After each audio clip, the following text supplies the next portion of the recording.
Innovation Commercialization in Tanzania. Fantastic discussion. But at hapo we're going to have a session on sharing from Kenya. We have colleagues visiting Innovation Week Tanzania with best practices, some of the things that we're going to learn from them as much as they will learn from us. So delighted that you could join us. Asanteni sana, reps from Kenya. Baada ya hapo, we're going to have an open discussion. What does an open discussion mean? Mnaona hapa mbele hatuna viti for panel discussion. So open discussion is there will be series of question and answers from the audience. Nitakuwa nauliza, tutakuwa tuna watu wanaochangia. If you know by any means or any chance, whatever sort of discussion you're going to have has an impact or has had an impact on you, or there's something that you're doing, then we would really wish to really hear from you. So please do not keep that information away from us. We are here to learn. And after that, tutakuwa na synthesis and the way forward, ambayo nadhani Joe atatuongoza, and then that will mark the end of the session. Without further ado, yule ambaye anamwakilisha Professor Dr. Nungu na kutoka COSTECH, naomba haje hapa. Who is from COSTECH? As he comes, let's put our hands together for him. Karibu sana.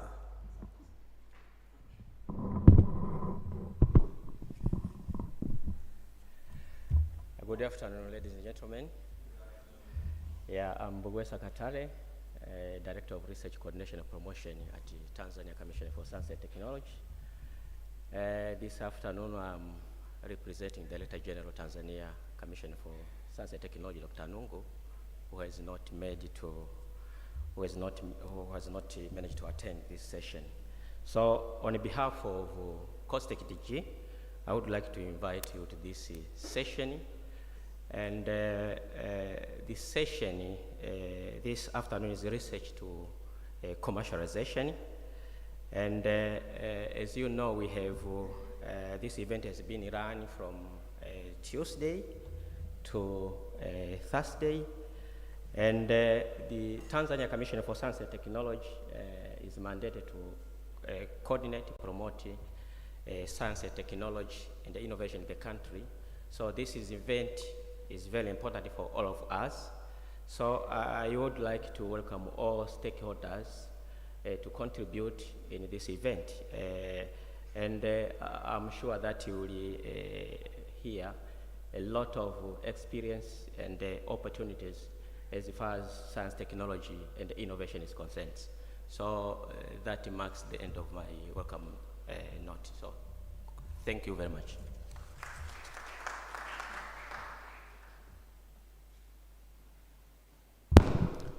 Asante sana, colleague from COSTECH. Nimkaribishe sasa Joe to introduce the session. Joe Manirakiza, Funguo Program Manager from UNDP. Karibu Joe. Joe, njoo tu hapa mbele. Hizo zimekugomea, njoo tu. So for the sake of visiting partners, distinguished participants, we're gonna be probably on 95% English and 5%. During the discussion, you can ask in whichever language, but proceedings will go on in Kizungu. Karibu Joe. Right. Well, I was trying to avoid this podium because, as you see, we have set the room just to kind of be intimate to each other. So if I can have a mic, please. A moving mic. Which words? It's just that you did not put it on.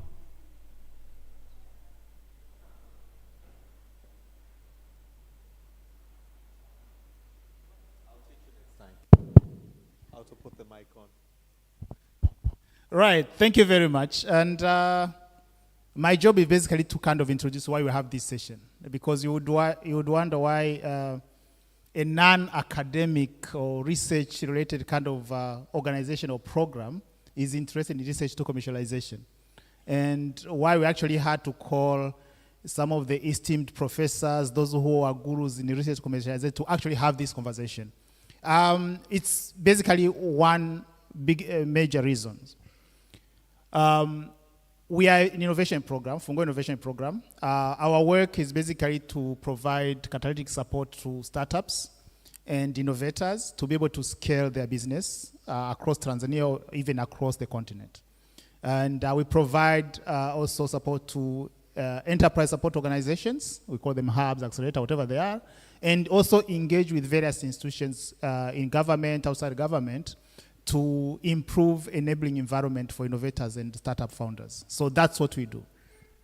One of the best sources of innovation is through research. And who does research? Most of you guys in the room. Who needs that kind of output from research? Probably innovators who might be among yourselves or who might be coming from outside these R&D and academic institutions.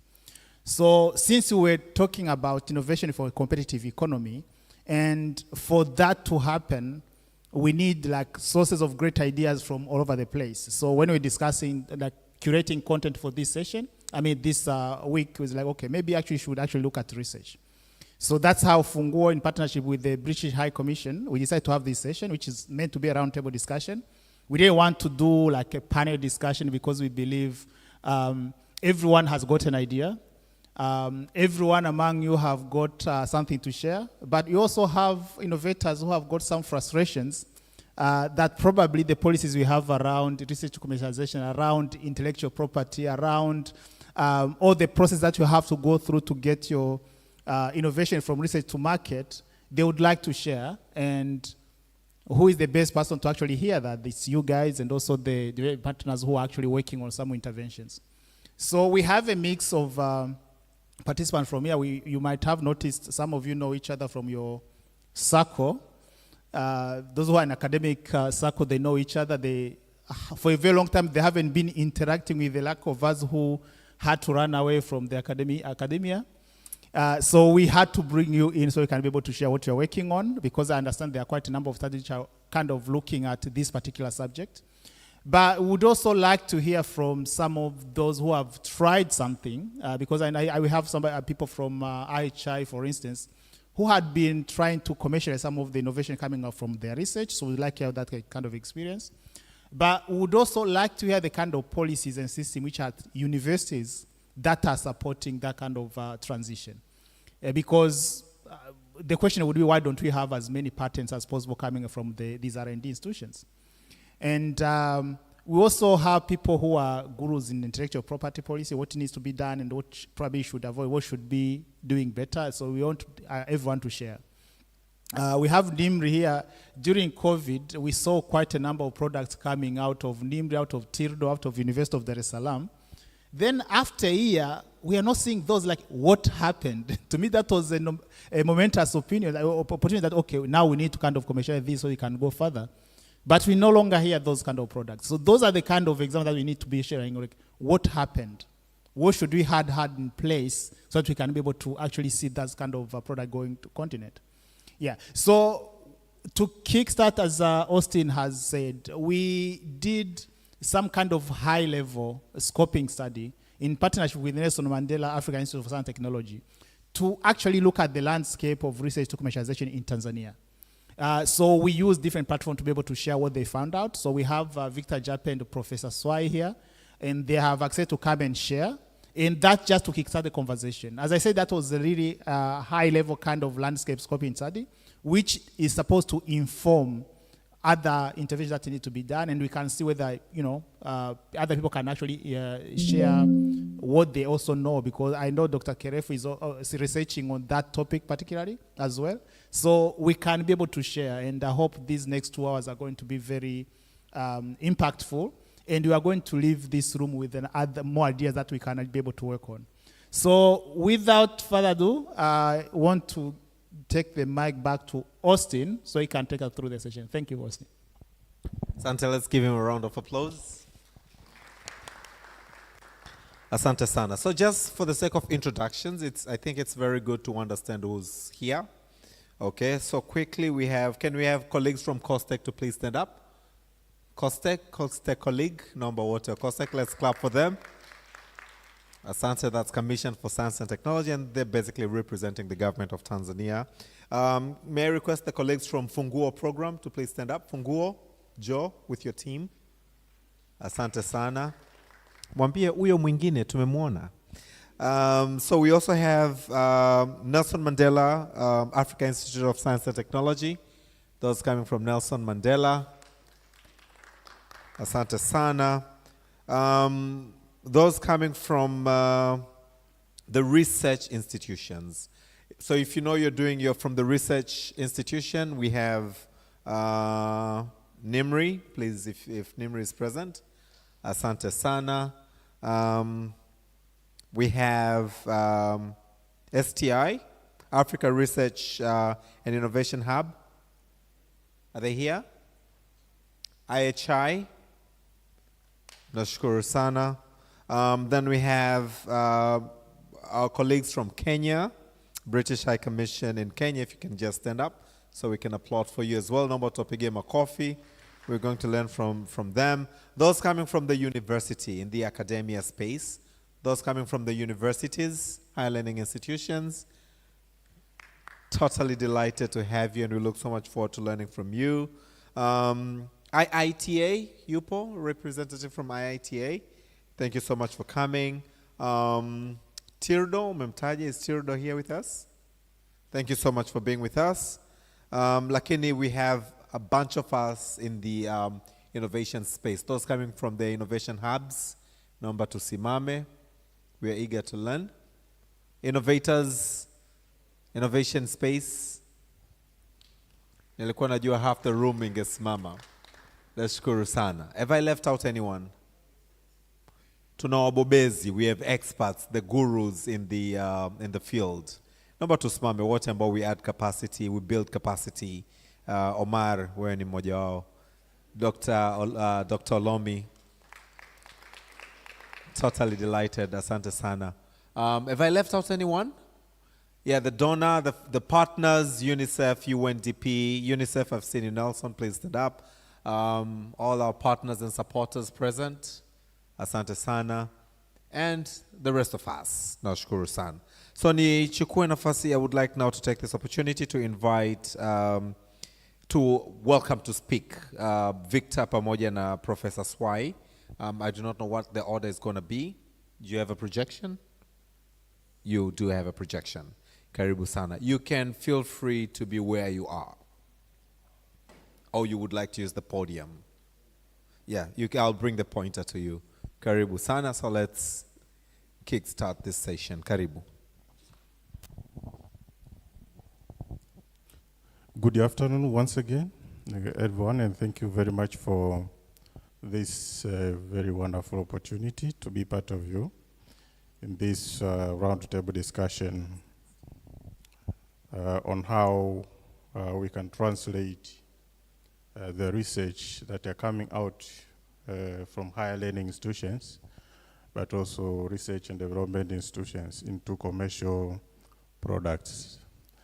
My name is Victor William Jape.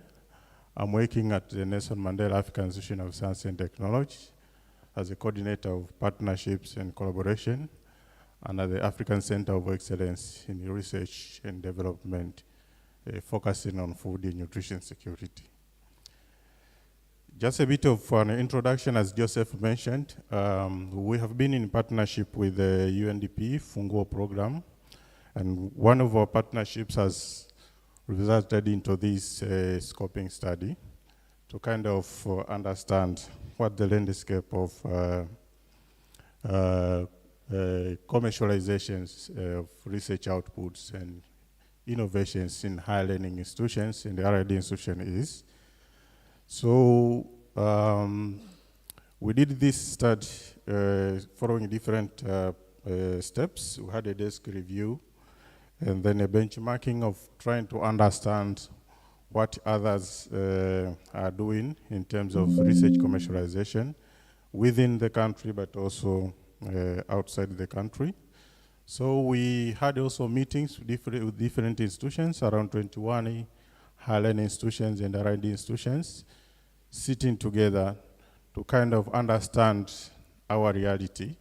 What are the challenges that we encounter as far as research commercialization is concerned, and how do we move forward? What exactly we need, what instruments we need to move forward.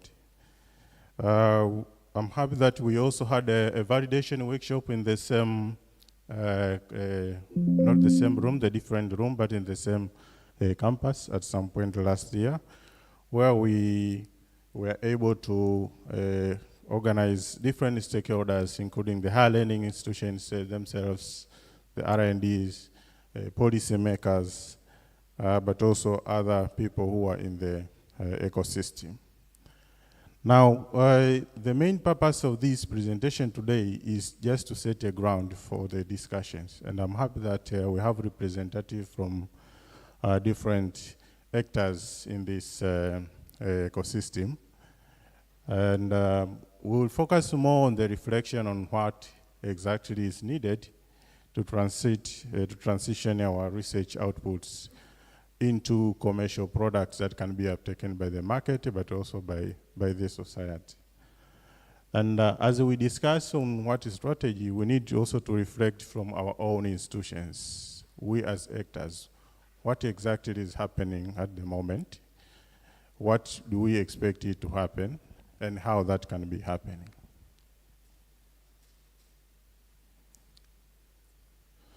Now, higher learning institutions and RIDs, they're very important in the innovation and the research commercialization ecosystem, like how it is for the informal innovation sectors.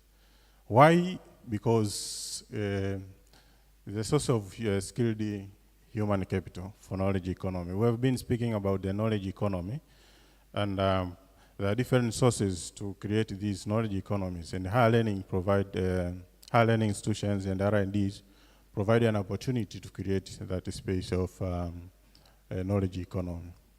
But also, we understand, based on the mandates of education, research, consultancies, etc., then these provide the hubs for the research and technological advancements in different development sectors, in agriculture, in energy, in ICT, in manufacturing, etc., etc. But also, we should not forget they have an opportunity to provide critical insights on the policy recommendations and what the government, for example, other actors within the ecosystem can do with respect to different scenarios. The higher learning institutions and R&Ds, they're also a good contributor to sector-specific growth and advancement. We have been seeing that in the recent development arena, whether in agriculture or in ICT or in health, there have been several developments to these sectors, and higher learning, the R&D institution play a key role to kind of coming up with those technological advancements, for example. Now, we need to reflect on our own as Tanzanians, as the institutions within the country. How far are we? So this gathering, I think, will come up with very nice discussions, which each one of us at the end may be able to uptake to their specific institutions in terms of what are the best practices. Now, if we want to think about where we want to go, we also need to reflect on the situation and how it is. We are still behind in terms of innovations, and as per Global Innovation Index, we are on the 90th position out of 132 countries. So this already gives a picture of where we are and where we needed to increase our efforts to make sure that we develop a country which really depends on the technological advancement on development. Yes, we have a challenge on data, on how, on the commercialization works that are happening in the different institutions or actors. And of course, the government has been taking so much efforts to make sure that now, because data is very key, if you need to plan for the future. So if you don't know exactly what is happening now, it means you'll fail to plan for the future. So there are different initiatives that currently exist within the government, including the National Innovation Framework, which highlights the different priorities in strategic research infrastructure development, capacity building, partnership financing as a way to boost commercialization of research outputs, but also innovations within the country. Recently also, there was a National Research Innovation Monitoring Framework, which has been rolled out with the purpose of trying to track progress on the implementation of the different research and innovation activities happening, whether it's in the private sector, companies, or within the higher learning institution and the research and development institutions. So these tools will also in this discussion, we need to understand how and currently are put into practice, because we need to know as the time goes how these tools which we have developed, we as a country are helping us to kind of monitor the progress and also do a constant reflection and improvement in our policies and the plans towards commercialization of research outputs. Now, there are initiatives by the development partners also, but also within the government, as I mentioned, which are all aimed to support commercialization of these research outputs. Availability of cost take, for example, is one sign that the government show an effort to kind of bringing this agenda of innovation and research commercialization in action. Existence of institutions such as BRELA, which help us on IP registration, for example. So all these organs and also some initiatives with the private sector are very key to make sure that we reach to the objectives which we want of having a country which is competitive in terms of economy through the commercialization space. Now, despite all these efforts, number of notable research outputs and innovations which have been translated into commercial products and services still as a country in general. There might also be some initiatives, very good initiatives going on within the institutions themselves. But unfortunately, as I mentioned, because of the issue of missing data, they are not well known. So it's possibly because the institutions, maybe themselves, they haven't taken a step further to kind of advertise or promote the initiative they have so that the industry and the society can have a visibility of it. So in a nutshell, what are the challenges we face as a country? Based on the scoping study, we realized, and the reflection from the stakeholders' engagement, we realized there are some very basic challenges which we need to address if we really need to move fast.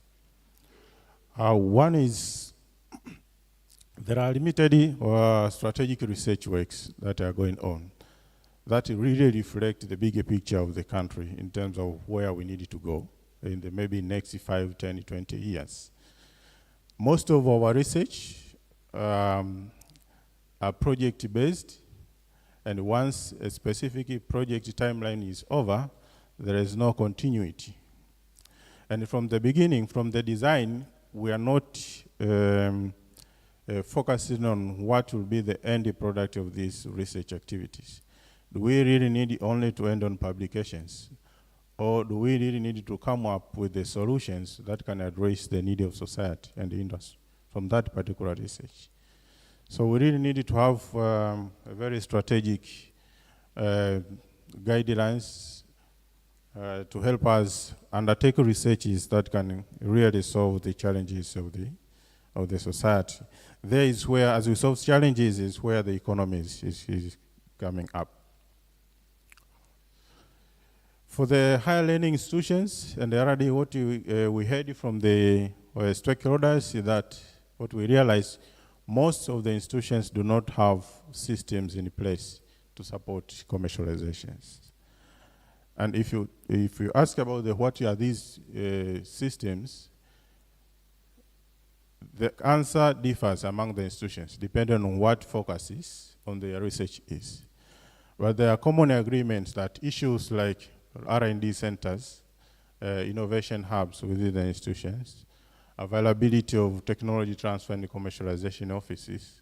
All those are very key. But also the issue of partnership, because if we really needed to talk about commercialization, then the private sector is key. We are researchers. We'll only remain doing the research. At the end, we need to sell, for example, license of whatever innovations come from the research to the private sector. So how do we engage the private sector? Most of the institutions do not have even the offices or even officers coordinating the private sector, academia private sector partnerships.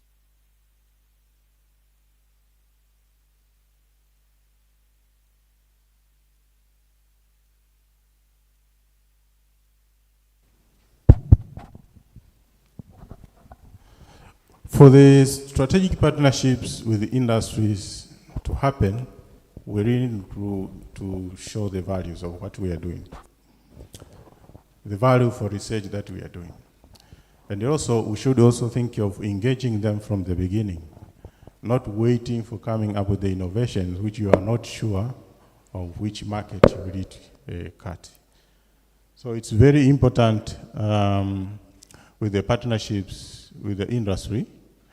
We also take into account on what priorities these industry and private sectors have and how our research addresses their priorities. Another challenge we realize is the investment and finance to support these strategic research, collaboration, and also commercialization. As per existing data, Tanzania, we currently spend around 0.2% of the GDP on research activities. So you can already see we are below 0.5%, below even 1%, which is recommended in Africa. So we need to, as a government, to think if we really have to build an economy which is very competitive, what will be the position of this research? And how, as a government, we have to support financing, having a different financing mechanisms to help these researchers, which of course they are very few, because on average we are around 0.15% of researcher per population.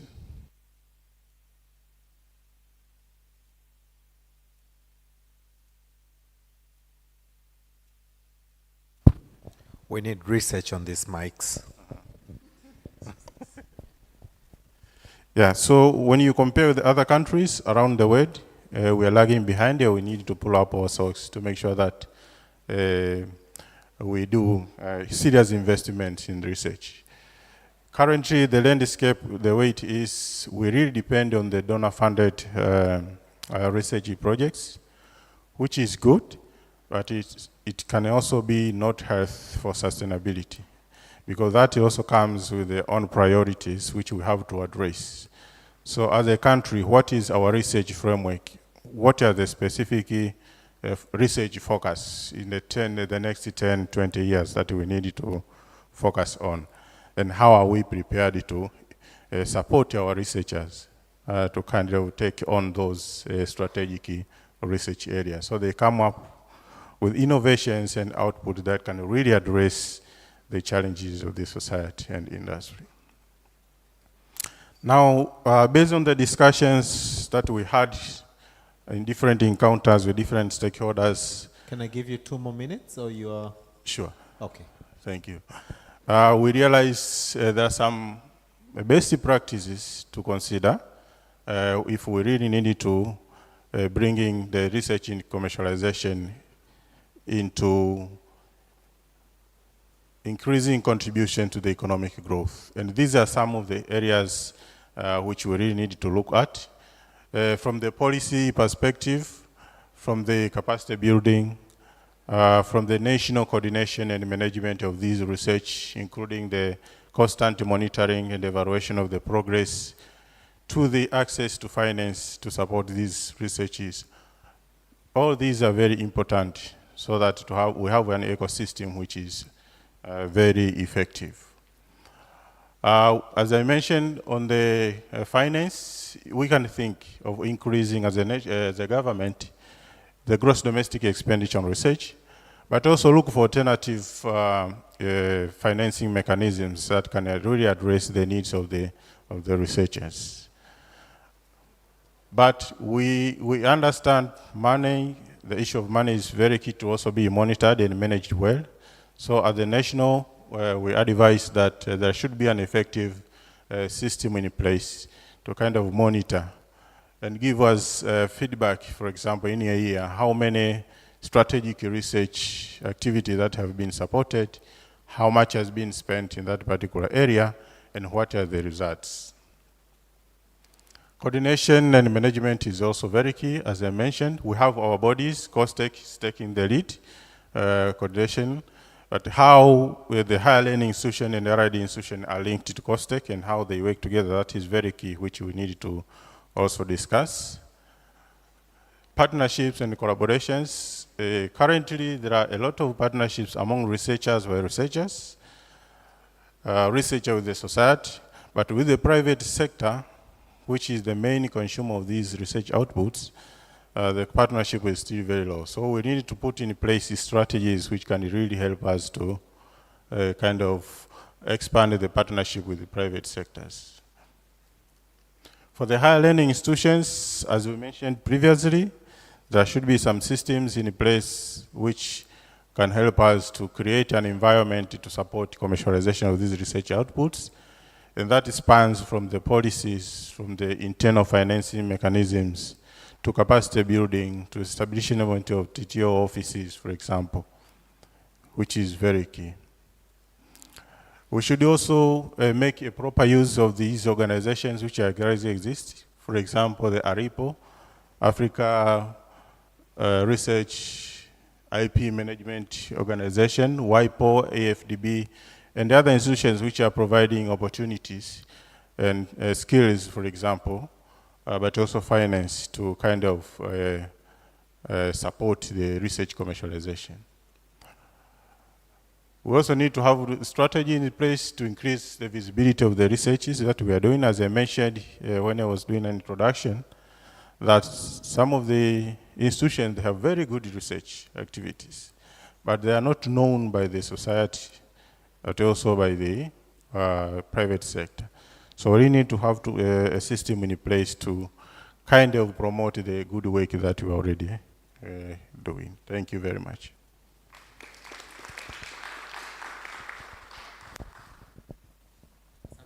We'll go straight to Professor Swai. Sorry? It was a joint presentation. Can we at least hear your voice then? We both come from Nelson Mandela and we did this research together. So it's a joint presentation. As such, at the moment I have nothing to say, but later on, after I heard from all of you, I might be able to comment. Thanks. Asante sana. Let's give them a big round of applause. Tuwapige makofi basi.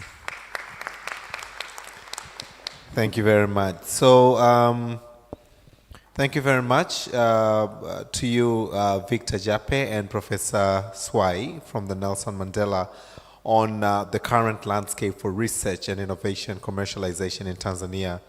I would now like to invite Dr. Emmy Churcher, STI Advisor and Cluster Lead, East Africa Research and Innovation Hub, Research and Evidence Division from the British High Commission based in Kenya, to also come and share some of the practices that we could learn in Tanzania and look forward on to adopting them. And this is now the follow-up discussion that will come. Karibu, Dr. Emmy.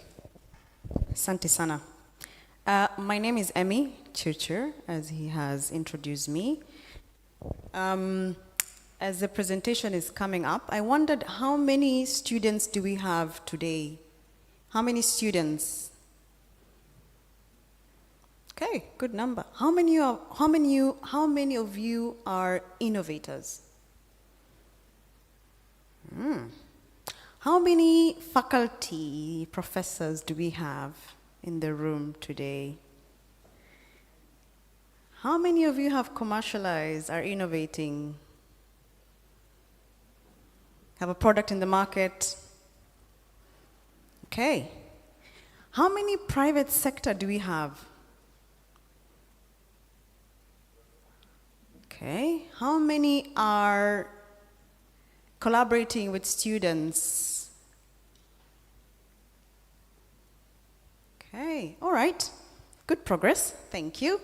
But from the earlier introduction, it seems to me that we have the right elements in the room. And it gives me great confidence because from the discussions we had in the morning up until now, it was a nice segue leading to this particular meeting. We just came from the previous session before lunch was looking at hubs. So, hubs in Tanzania, what are they doing, progress, next steps. And the meeting ended with, are we working with researchers? Where are the researchers? What's coming out of research? Very good segue to this. So, if you're the ones who are crafting the agenda, I think that flowed very well. And it was nice to hear that. Do I click forward? Okay. So why do we do this? I come from Kenya, but we run a regional program called the Africa Technology Innovation Partnership Program, which partners with Funguo. And we work across 6 countries in Africa: Ghana, Nigeria, Kenya, South Africa, Ethiopia, and Rwanda. And our key objective is to strengthen innovation systems in those countries in partnership with government, startups, across the whole ecosystem. And very similarly to Funguo, 5 years ago, we said, let's go work with innovators, technology, and we found ourselves starting our work with higher education institutions, universities, faculty, institutions, and that has constituted more than 80% of our work and our investments. And why did we do this?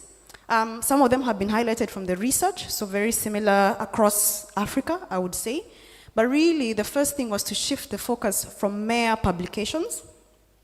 We all know the thing around publish or perish, but to really look at universities as a place for job creation, and innovation should really be translating into jobs, providing a pipeline of innovative solutions, and those solutions, go onto the market, create jobs, and provide livelihoods.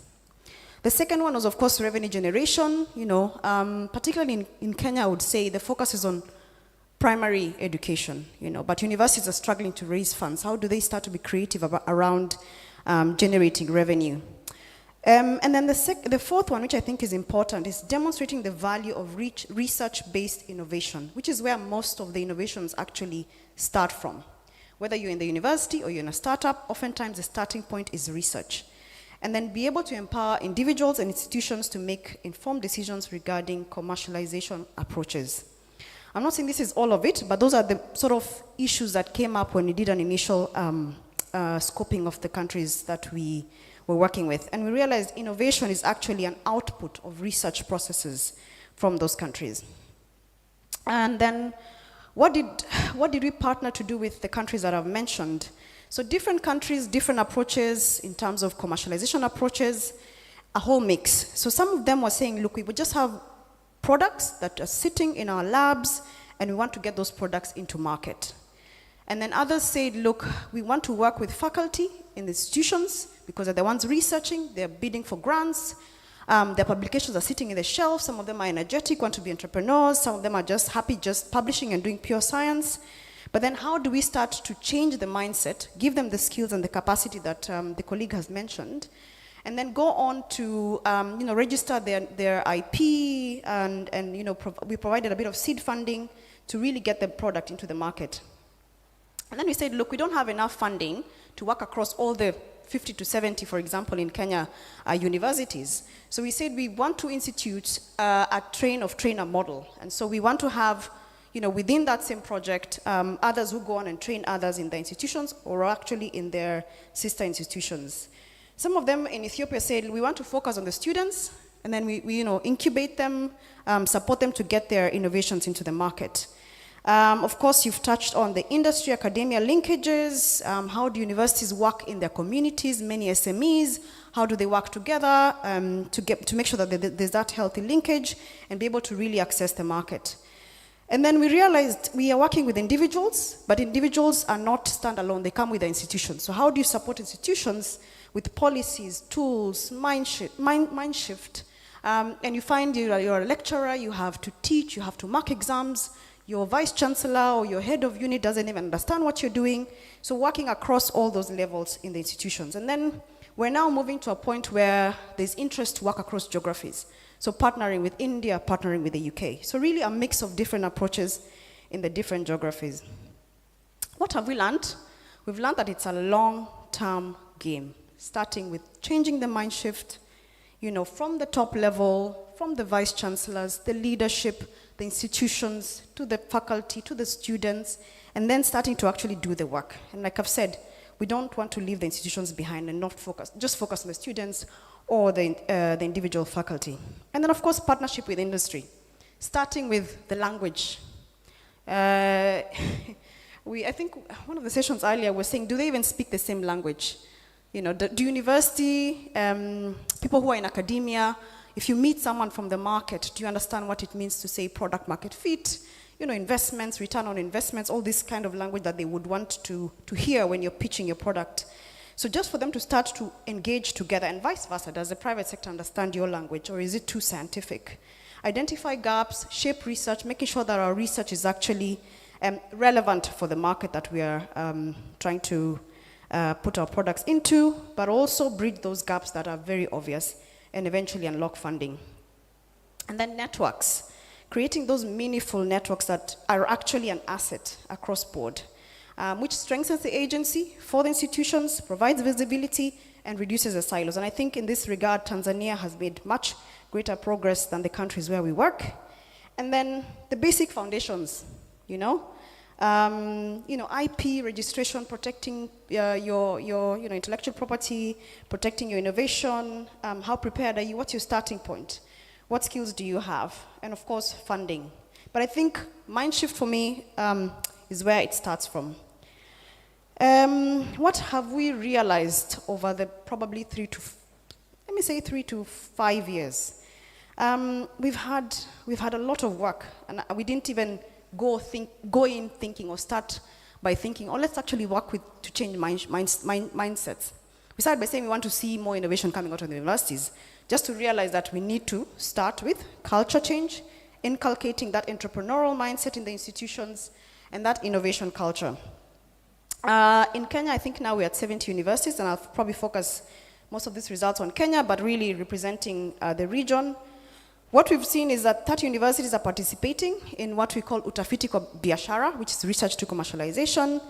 They've actually been able to raise 48 million Kenya shillings over maybe 2 to 3 years now, which is a significant amount of money. I don't know what that is in US dollars or in Kenya shillings, but it's significant money in Kenya shillings anyway, because of their commercialization initiatives. 11 universities have adopted the training, they've taken on the curriculum that was developed from the projects to set up their own research to commercialization programs in the institutions.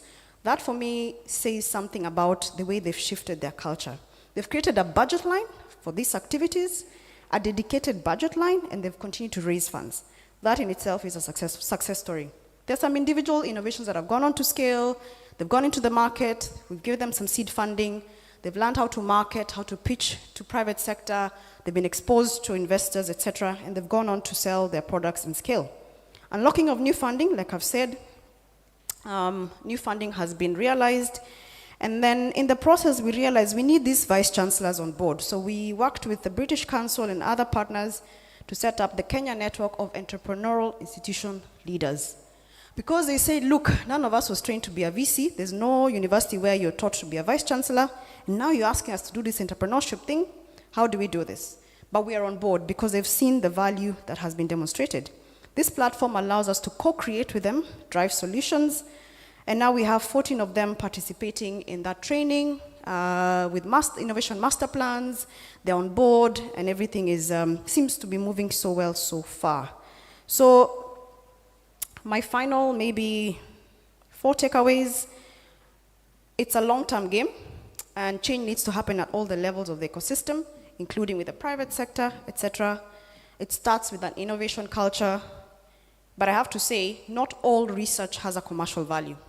That is important to say, and not all researchers are entrepreneurs. There's still space for pure science to be done. So as you sit here, don't feel the pressure that, oh my goodness, I'm not an entrepreneur, I'm not an innovator.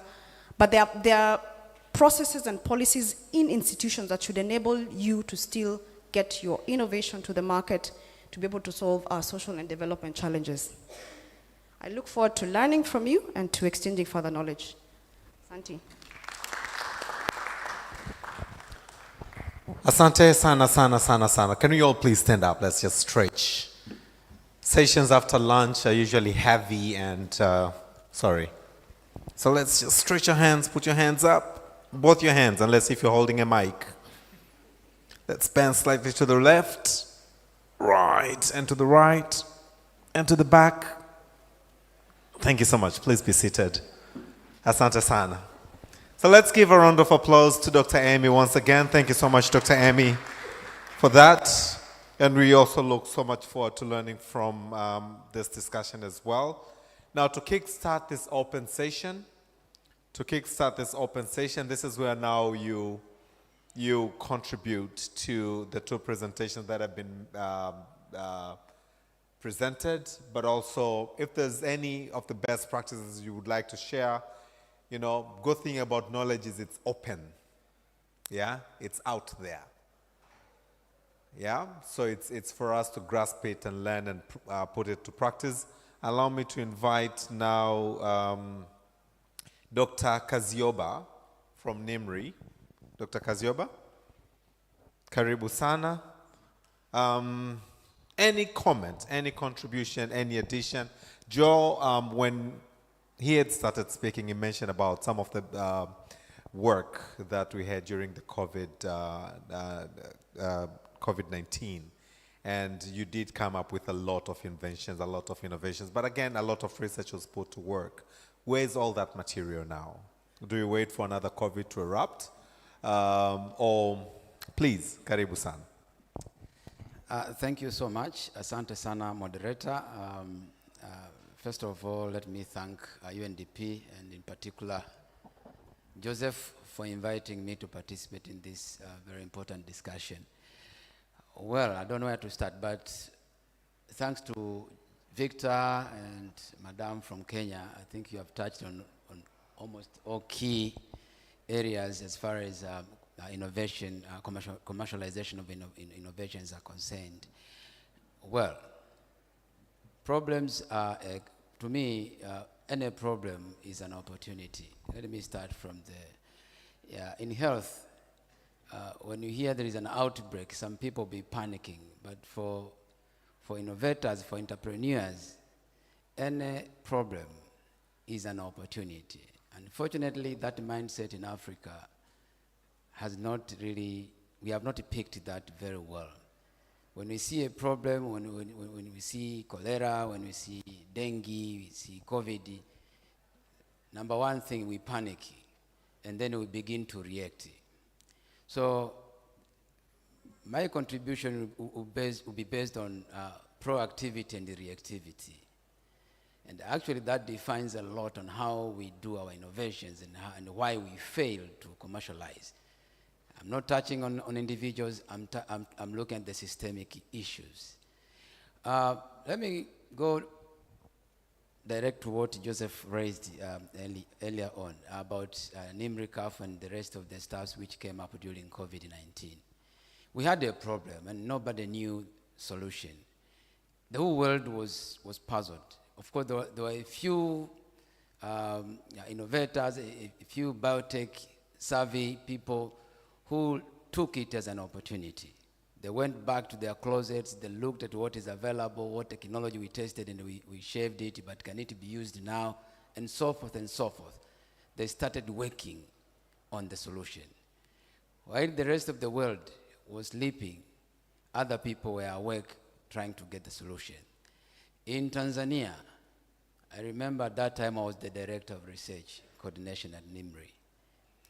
You know what happened? NIMRICAF didn't come by sheer lucky, or it came just like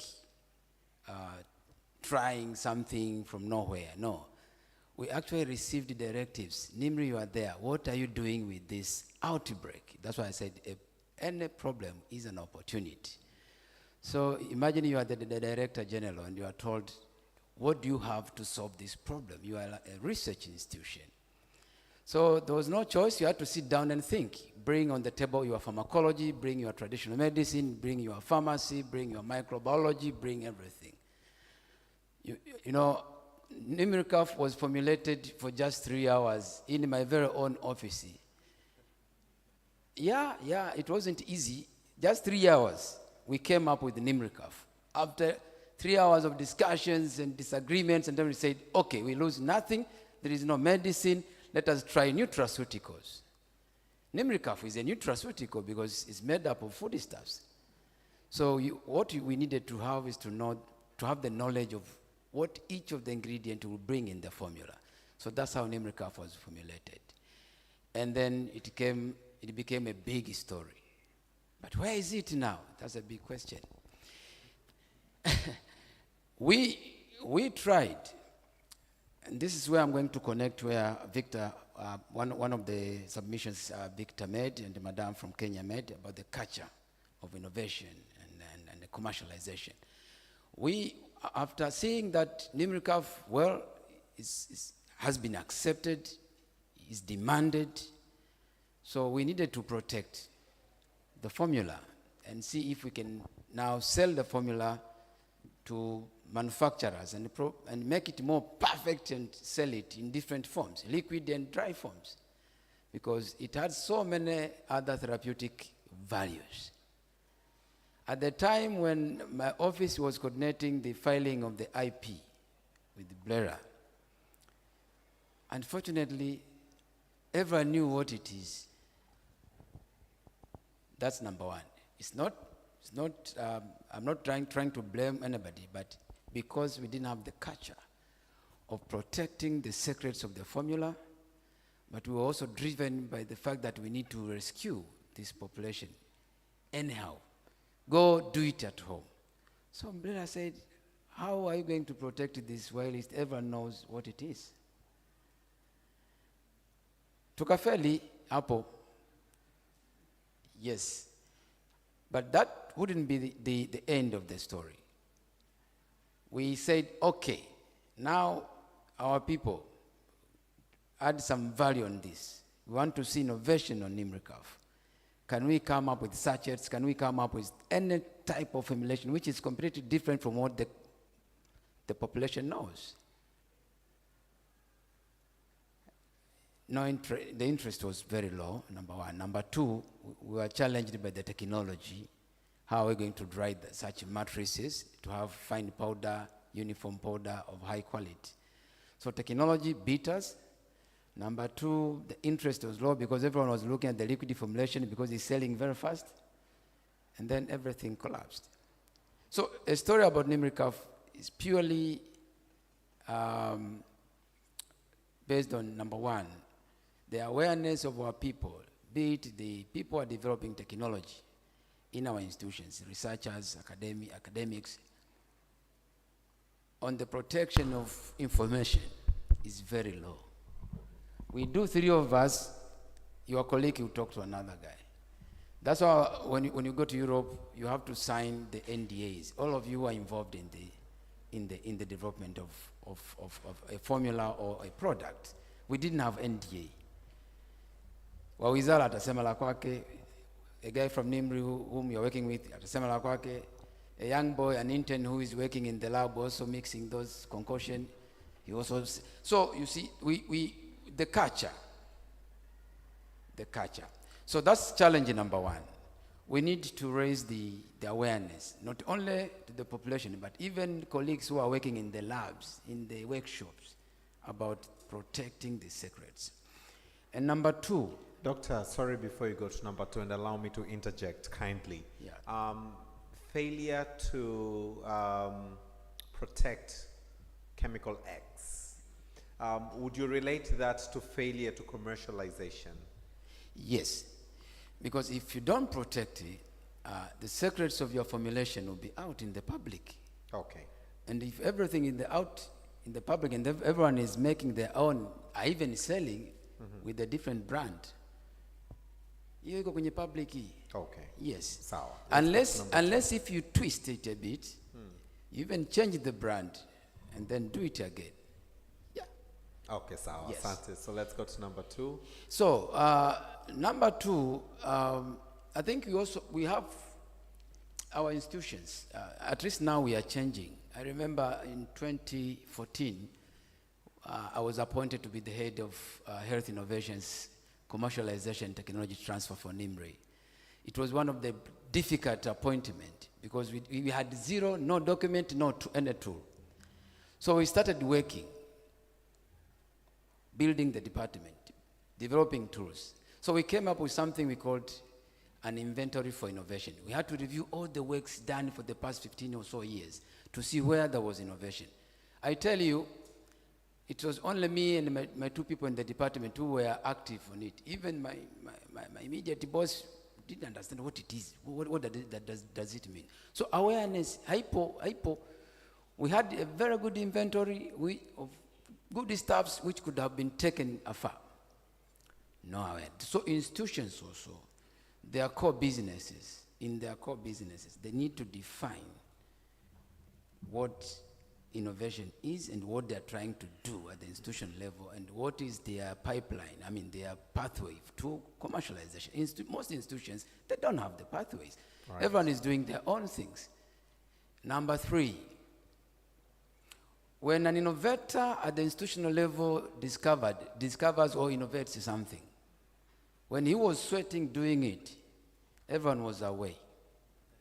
By the time I innovate something like a handset, then everyone will be standing saying, there is this policy, this is owned by the institution. You begin to fight about benefit sharing.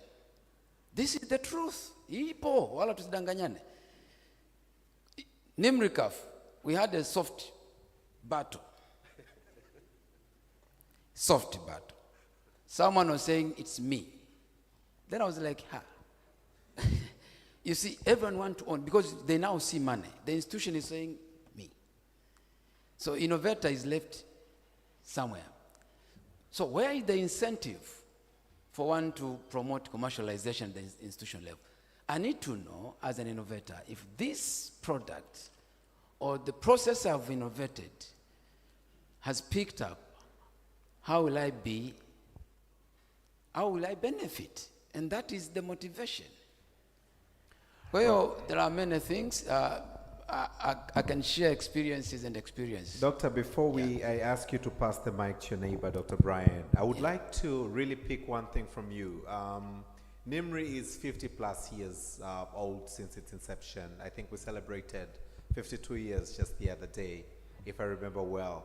And I think one of the best lessons that I personally would like, and I'm sure everyone here would like to gather from you, NIMRI, is the National Research Center for Medical CADA. One of the successful research that you've actually been able to conduct and commercialize, just one out of so many that you've done over years. I know you've done some in the areas of cancer. You've done a lot in the areas of malaria, which again, Dr. Brian I'm sure would like to chip in. But just one example in the area of one research that you actually took from the shelves to the market. As a NIMRI brand? Yes, either NIMRI brand or your own brand. Lesson to draw? Well, as a NIMRI brand, I don't think you have taken anything to the market apart from NIMRICAF and some of the few formulations which are still at a very low level. Okay. So if I'm to speak about other products, we have done a lot in collaboration with IHI. I think Brian will talk about. Yes. The impregnated mosquito nets. We have done the HPV vaccines and so forth. We are working so much on the preventive therapy. Yeah. Maybe Austin. Yes. So when it comes to really products, most of the staffs are there, but they have not taken off from the shelves. From the shelves. Yes. Okay, yes, Joe? yes. Yeah. Maybe before we head to Dr. Brian, who is going to share some of the collaboration we've had before. You touched on quite a number of issues that we have actually come across while we were discussing and working with higher learning institutions. Yeah. You touched on the issue of, would I call it benefits sharing or whatever, or what the incentive to actually commercialize? And that's something probably Shakira is going to share because she's been working with students, universities, that sometimes they come up something, Yeah. there was no policy whatsoever, the university hasn't put in anything, and then they come in like, no, we have to have shareholding. So that's which actually, I think, limiting even faculty from commercialization, something people are going to share.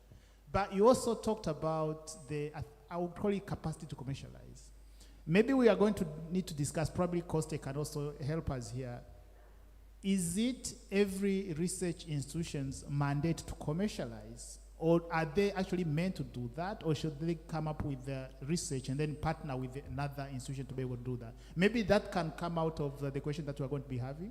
But as we go, probably if there's anyone who has got a question, you can ask, and then we're going to have people around the table to be able to answer. So maybe over to you, Dr. Brian. Asante sana. Let's just give a quick round of applause to Nimri. Thank you so much for sharing. Dr. Brian IHI, Ifakara Health Institute. Karibu. Thank you, asante sana. Ifakara Health Institute, a lot of the experience I'll share are more in the medical field because we do similar work to what Nimri does. Actually, Nimri is like, is a bigger brother. We were affiliated with Nimri until in the mid-90s when we broke off as an independent institution. One issue I would like to share is that there is research happening in higher learning institutions and research and development institutions, but in the grand scheme of things, it is very little.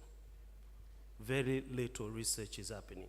If you have 3 research, 1 breaks through to commercial, but if you have 20, 30, or 50, and half of that breaks through, you've done a very good job. So maybe this is something some of us working in high academic institution and research and development institution we need to pick up. But getting funded, and I'm sure I'm sitting here with professors who have more experience than me, getting funded, it's not an easy job. Writing a proposal, convincing someone sitting in Seattle at Bill and Melinda Gates that I need $1 million to do this, and they give it to you, it is not an easy job. So it involves a lot of writing back and forth, budgeting and so forth. But one way we could actually soften the blow to local researchers is have more involvement of our own government in funding local research. My colleague from Nelson Mandela said that there's only 0.2% of the GDP goes to research. And they're mandated by AU, I think it's 1% if I'm not mistaken.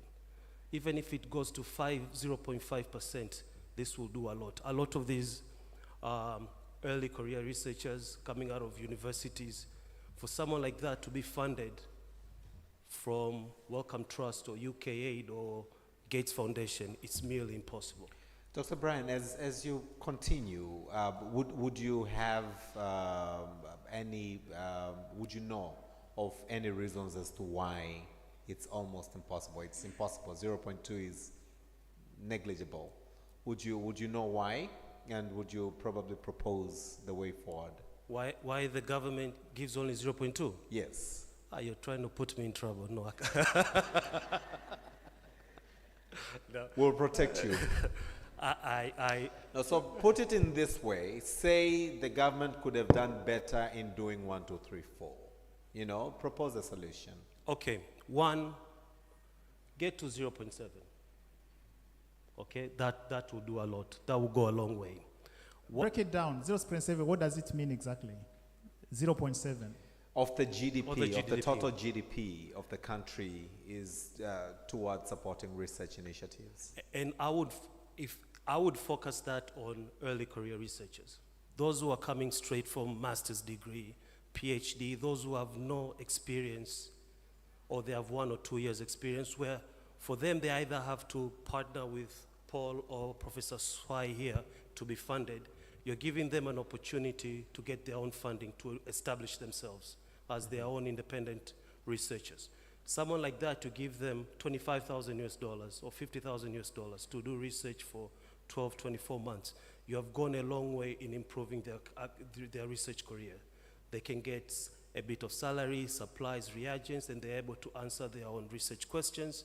And they are also putting a foothold as who they are in that. Okay. Another thing I would say is some of the legislation needs to catch up. I'll give a very simple, I'm a molecular biologist. I'm in the lab most of my time. And some of the research we're doing, we are told it can only stay in the lab. Now what's the point of doing that research if it only stays in the lab? We are told, oh, the legislation has not caught up yet, or this is something we're going to discuss, not now, but we will eventually discuss it. I have a friend of mine, University of Dar es Salaam, a lecturer there as well. And at one time we were thinking of opening a lab, a diagnostic lab, because we saw diagnosis in Tanzania is one, poor, or when it's effective, it's late. Someone is already maybe stage 4 cancer. You can't help, they're already terminally ill. So there you're bringing the solution locally, and 2, you're making people now go to India, South Africa, or even Nairobi to get this treatment. You can be done here. But you go to Brela, you go where you're trying to open a lab. The law is from 1970. It says a lab has to be parasitology or microbiology or this.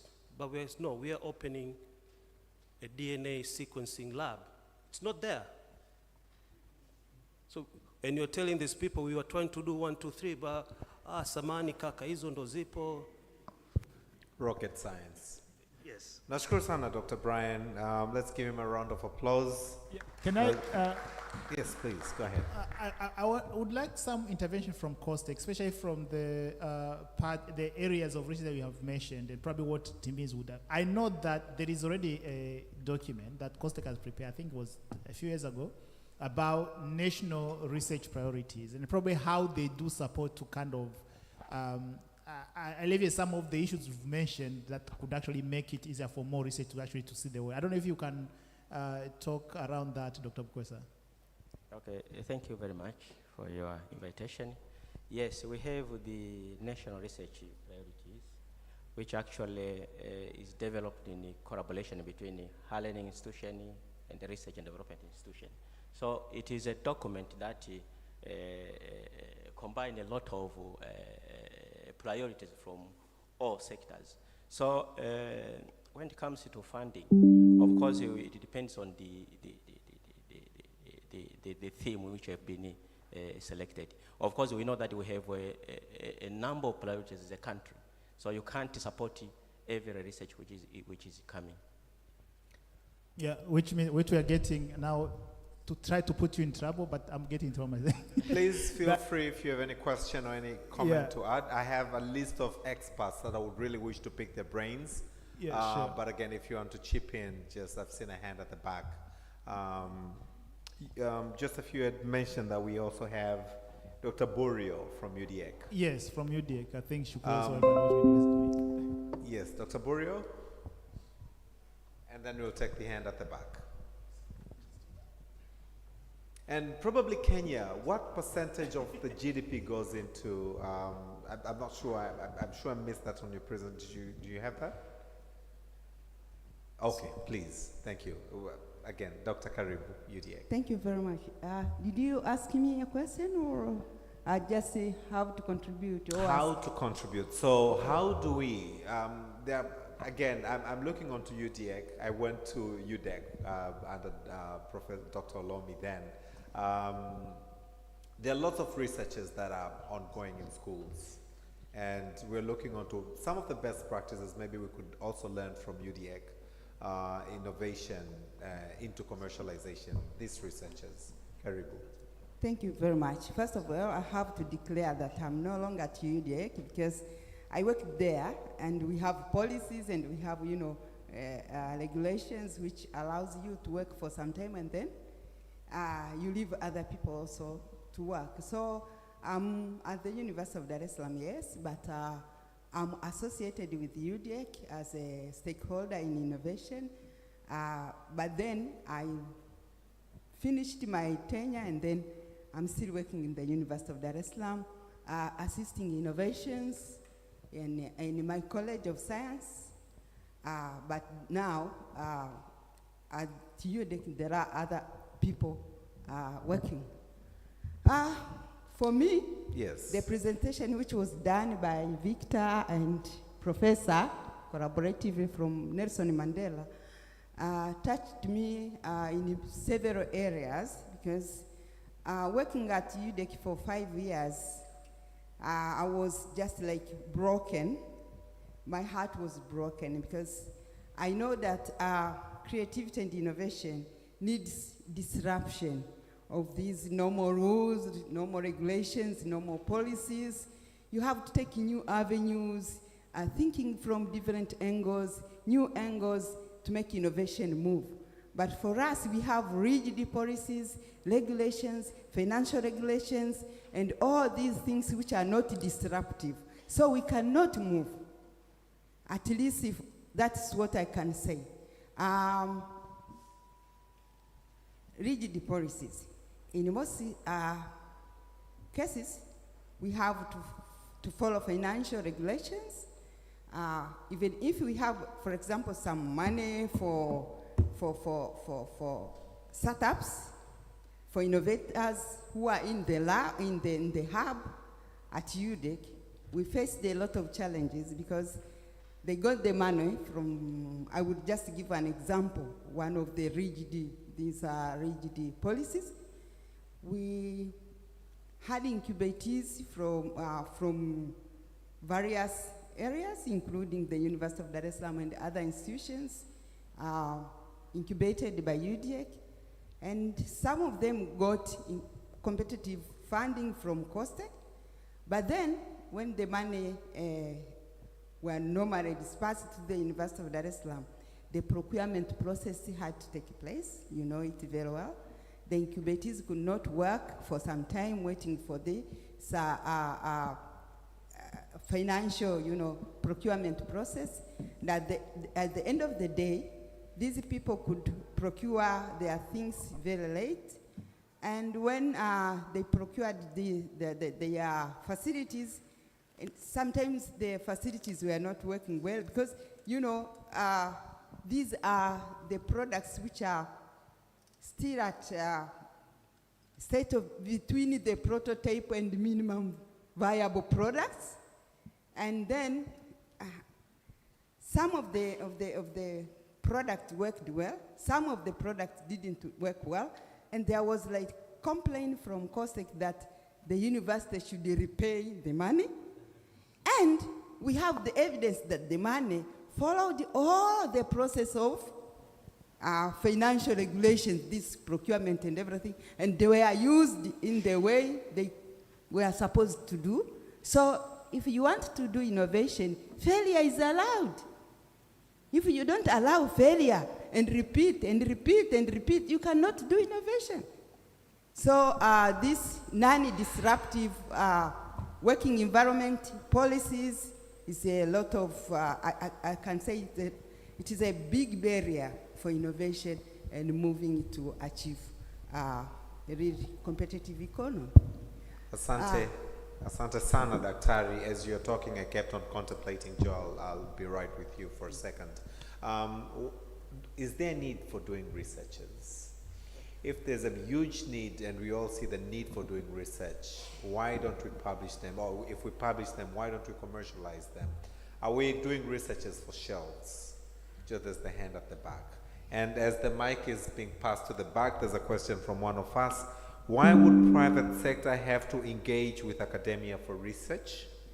If we see an example of Elon Musk and his neuro and genetic research work, they just moved directly without academia. And of course, academia complained of issues of ethics and scientific, and that they are little or less scientific, but breakthroughs have happened. So do we still need the academia to conduct some researches? Karibu, your contribution. Thank you very much. My name is Amadeus Dokratis. Thank you, panelists, and all those who have contributed. My question is on the funds for innovation. As we've said, 0.2% from the GDP. I've tried to check the GDP for a country by 2022. It was somewhere $75 billion. So if you do a conversion, 0.2 go to somewhere 392 billion, probably 93 billion shillings. Is that all committed straight into innovation? Sorry. Or I mean into research and development, or it is the one which we spend on paying, like say our lecturer, all the other activities around the education sector and the higher learning institution? I wanted to understand the segmentation from the esteemed doctor who presented from the university. But also, what's the commitment from the different ministries who are actually the direct beneficiary of the innovation? For example, while we're here, I only see the Ministry of Higher Learning, for Ministry of Education only. I don't see all other ministries like mining, agriculture, all other like business and everything here. I only see one ministry, but eventually the innovation is for the day-to-day activities of the individuals. So please, if I can get elaborate more the answer from especially the government individuals who are here. Thank you. Asante sana. Joe, do you want to take? And we'll definitely get a response. If Nelson Mandela, would you like to respond to that? No, of course I'm not going to respond to that because I'm not government. Anyway, I think Victor is going to help us. But even on top of that, how I would like to shift also the conversation is, the subject is about research to commercialization, right? We know there are so many hurdles about even doing research. We already told that there is limited funding for research. But what Engineer Omari was telling me right now, okay, we know that's a fact. We have to keep fighting to get more money coming into research. But what are we doing out of the little allocation for research is there? Because what Dr. Amy was saying, that the push is actually to kind of shift from research for research sake towards research for innovation and commercialization. So maybe let's also discuss about what kind of efforts are being done to actually push for commercialization and what's stopping us from commercializing that fast and what can be done from government but also from different partners. So Victor, if you can address that question, and then we can also go to the other contributor to act. Yeah, thank you for your question. In the beginning, I mentioned the issue of data. I mentioned the issue of data is one of the challenges that as a country we face. The 0.22 is what has been said by the government, that this is what the budget that has been used in research. Now, as a layman or as a stakeholder, you needed to know, of course, as you have mentioned, where did this 0.2% has gone? Is it has really gone to the research itself, and what is the impact? Or has it gone to other expenditures? Now, it's very difficult to establish that details because of the missing data. For example, if there could be a study within the government that how the budget, the amount budgeted last year, for example, for research has been used for, and what are the outcomes of that budget, so that we are informed at the government whether we need it to increase in the next budgeting year and by how much. So that information is really missing. So it's very difficult to say exactly if that 0.22% has really gone to the research itself. Thank you. But again, maybe to contribute, and I stand to be corrected by the experts, I think the gentleman has also asked, what about other ministries? I can mention of Ministry of Agriculture through the research centers, Ministry of Livestock through the SAM. They also allocate certain amount of money onto their research centers. And this is what I would reckon that goes on to 0.2. But again, Professor, you wanted to contribute. It's on. You mentioned about the relationship with industries and Academia. academic institutions. Yes. Actually, R&D can be done very well with the universities without much expenses, because that's would be someone's PhD, someone's master's. While if it's done in the industries, it's very expensive. So what we need to convince the industries to know that we have got the workforce and we are willing and we've got the capacity to do their research. Like in Europe, most of R&D is done by universities in collaboration with the industries. And it is a win-win situation. So we don't have that here in Tanzania as such. Even when we come up with something to commercialize, as well is difficult, because you have to push it to the industry when they're not even ready to commercialize it. So that relationship, if is well articulated, we can really earn a mileage from there. Thanks. Asante sana, Prof. Joe, you had mentioned IITA. Sorry, you're bad from communicating. Yeah, there but you before we go there, I think there was a question from that lady, and then we can bring IIT if there is any person, because there was a successful commercialization of one product at least. They can share is that what they did. Yes. Yes. Over to you. Hi. So my name is Sia Chami. I represent Ruvumara Labs. I'm in the private sector. And we've actually innovated and commercialized our innovations. Nice. I have two business partners who are in the biomedical field.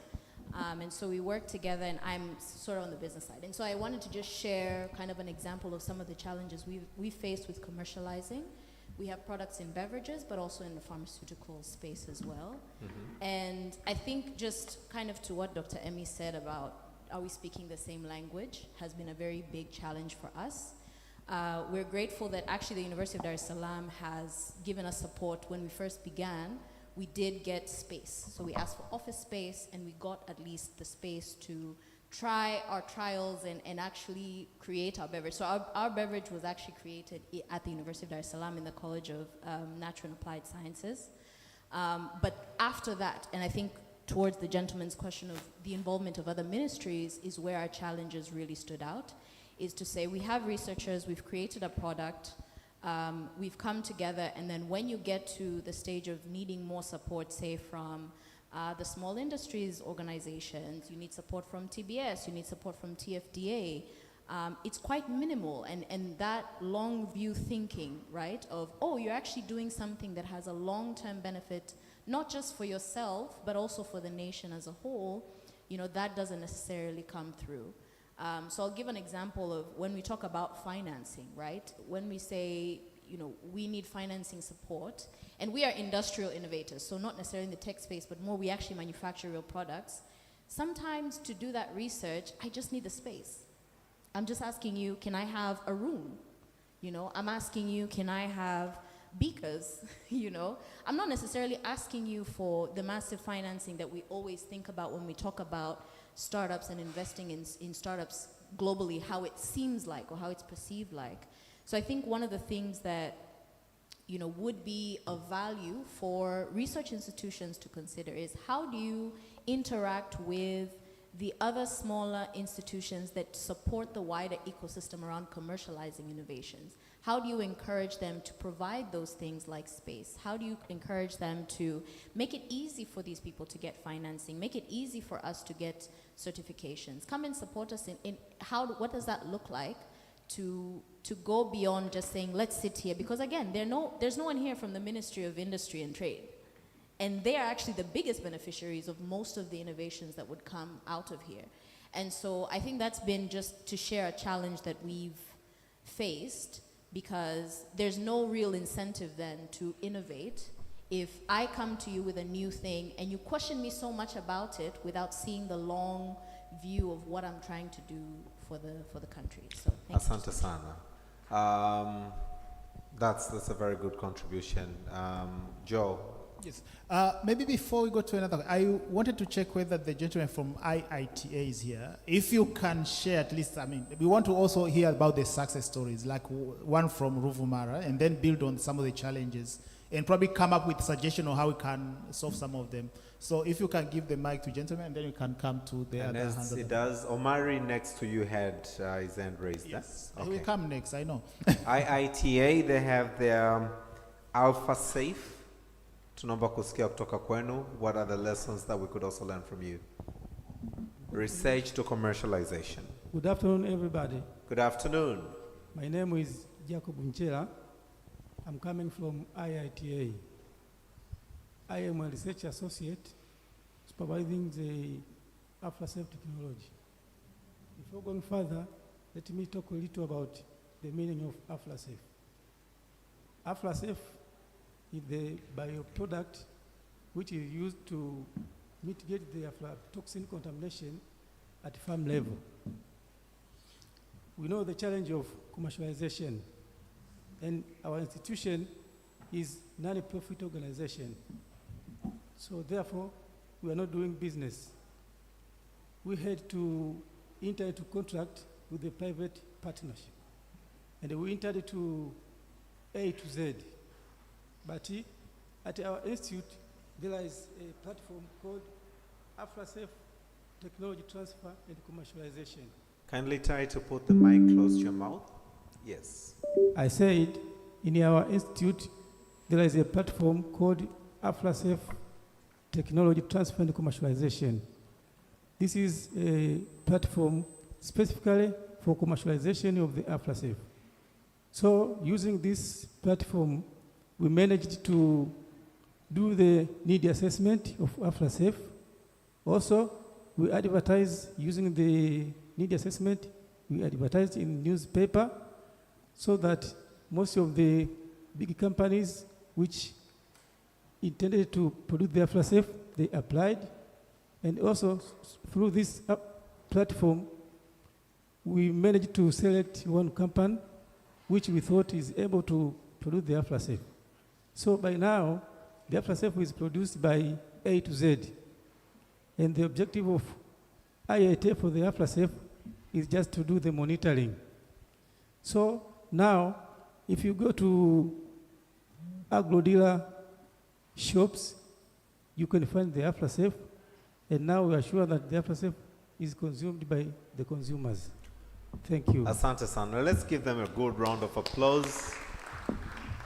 Asante sana. And what I'm gathering now is how to navigate through costs, how to navigate through other challenges that could really hinder commercialization. And as he brightly just concluded, that they saw that through the NGO route, they would not be able to make it through. This is how they ventured with A to Z in Arusha. And they're doing quite a good job. So is the previous speaker also. They needed a room. That is all they needed. And they pre-tested. Tumsikie Bakari, Joe.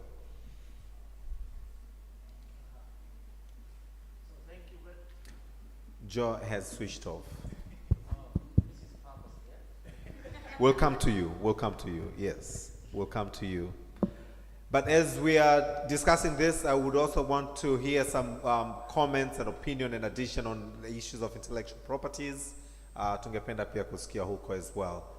Omari Bakari, karibu. So thank you very much. I think we need to look at the research commercialization from the historical perspective. I was expecting to get that from you guys. How we were back in 2008 and where we are now in terms of supporting to research commercialization is very critical. Before Mike. this guy.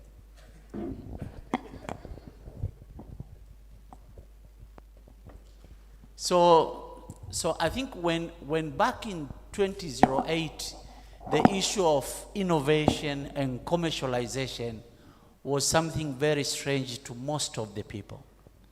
And then we put that in mind, and then we realize when you are building understanding of these issues, you need also to put the infrastructure.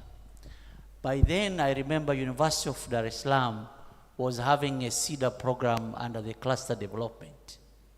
And then this transformation came up with the issue of establishing technology transfer offices And then it comes up to the issue of restructuring of the university. And then some university adopted to establish innovation hub. Dr. Hulda, I'm sorry to say this, the purpose of the Nelson Mandela was to develop products to be unique in terms of their execution, completely different. So the master's and PhD was that focus. And I was lucky at that time, I was Director General of CEDO. I recommend your Center of Excellence through a request from Professor Momila. The idea was to see these products for commercialization. I think to me the key question is, why is not happening? Or why is happening? We cannot say actually why is not happening. Is happening at the minimal scale. Because we are seeing in SUA, Joseph, in SUA there was a Professor Wambura come up with the Newcastle disease. It was commercialized. There was a guy from Nelson Mandela for these filters with other stuff. There are some people, but the key question is there are sectors in terms of commercialization where the current environment has done well. I remember, Joseph, when we were discussing about the fund, that's why I asked you, it's better we move. When I was designing the HDIF, is the government doesn't have the fund. So we asked DFID for 30 million pound at that time to support grant funding, which you were actually disbursing it. And the key question is, how many did from the research institutions apply for that kind of fund? Because why? It was not much. So there are sectors like the ICT sector with these innovations of Kino, DTBI, and others. We are seeing there is a lot of commercialization. And actually what we are seeing now, there is even a fight of commercialization framework between the government and the innovators from the private sector. Because innovators come up with the innovation in the ICT sector. When they share with the government colleagues, they say, no, this is not okay. And then later they copy and produce it. So that's the kind of framework that is a challenge. But to me, I think the major challenge is in other sector, like in manufacturing, in value-added stuff, in the engineering design. In the civil engineering, we don't have problem in the commercialization. But in the engineering, Krefu will know, there are specific sectors that we are not moving ahead. And if you go into the specific, even in the department level of the directorate of those universities, you will find there's no much if it is in there. I was really surprised to hear in your report you say the private sector are not willing. We've been really trying to push from the ideation of your research to include the private sector. Because when we ask the private sector, because I was working with COSTECH by then, when we ask the private sector, why don't you take this from SUA? And they say, we are not aware. We have already buy it. So actually, the research agenda within the university has to be driven by the private communities. Right. But the TTO, just to finish, the TTO, in our structure, we still want the academia to run. While in reality, Dr. Hulda, that has to be an entrepreneur who knows the language of the private sector. So to me, I think if we can enhance this technology transfer officer, which I'm really happy that most of the university adopt, most of the university have the intellectual property policy, but the issue is how do you, even though these policies, even the academia themselves, I did a study, even the university lecturers themselves, they are not having a clue of that particular IPR issues. Right. So I think it is very critical to look at that. But the most critical part is the decision maker. I was talking to Abbas here. Those who has been making us to struggle for almost how many years? 4 years. Just to get somebody in his product. TMDA is not here. And TMDA has been really, because they don't have regulations for the local developers. Okay? So starting to be adjusting, localizing is completely difficult. Kimri, I was there. I saw their products. But Kimri develop it in partnership with the private sector. So I think our movement, I can say historically, we've been moving well, but not in a pace that is required. And we need at least to really push, specifically is the issue of personality, where do I believe that this girl, when I was Director General SIDO, somebody will come like you and say, be there and let's see what is the result. Because SIDO has an agreement with TBS. If you develop any product, they recommend you for certifications. So how, I don't know if they are here, but the issue is, how are you guys well informed in these kind of platforms? How do we communicate with the innovators? But do we go to the innovators? Do we, those who are providing services, do they really go to the innovator and tell that this is the kind of things we can do? Asante sana Omari Bakari. As they say, there's no partnership without relationship. We have amongst us Startup Hub Africa, and they work with universities in their hub. Probably a lesson or two we'll appreciate, and then we'll take the rounds of hands. Can you pass the mic to the lady on this line here? So Startup Hub Africa will probably like to share experience on hub working with universities across Africa. Karibu. Yeah, maybe before Shakira starts, I wanted to kind of pick up Omar just said about most universities, not all, from research at least, have set up the TTOs, the tech transfer offices in Tanzania. Some of them have developed IP right policies, but at what level did they engage the users? How are they working? Because what you're going to hear from Shakira, I don't want to preempt what she's going to say, some of these IPR policies are actually even restrictive of commercialization from the faculty and students that are coming away. So let's figure out like what needs to be done to actually make them work. And who developed these things, by the way? Because if you are leaving them to just the academia without engaging, I mean, you cannot develop to as far as you know, but if you don't engage with the industry, then you are not going to know the practical side of it. So over to Shakira. Thank you. So my name is Shakila Mshana. I am the co-founder and managing director for Startup Africa Tanzania. So we are an innovation hub that works with universities, university students, as well as super early stage startups. So mostly creating a pipeline. They graduate from university, then they go into the ecosystem fully equipped to be taken by other larger accelerators and hubs. So from our experience working with universities so far, first of all, I would like to commend the University of Dar es Salaam for actually allowing us to work with them. And we have also worked with 2 other universities as well. But the experience that we have had so far is when we talk about research in terms of academia and then research for business, these 2 things are different. Mike. Totally. Yeah. So the 2 are different. And it comes to what is the key outcome when it comes to academic research. They mostly want publication, which is completely fine. Nothing wrong with that.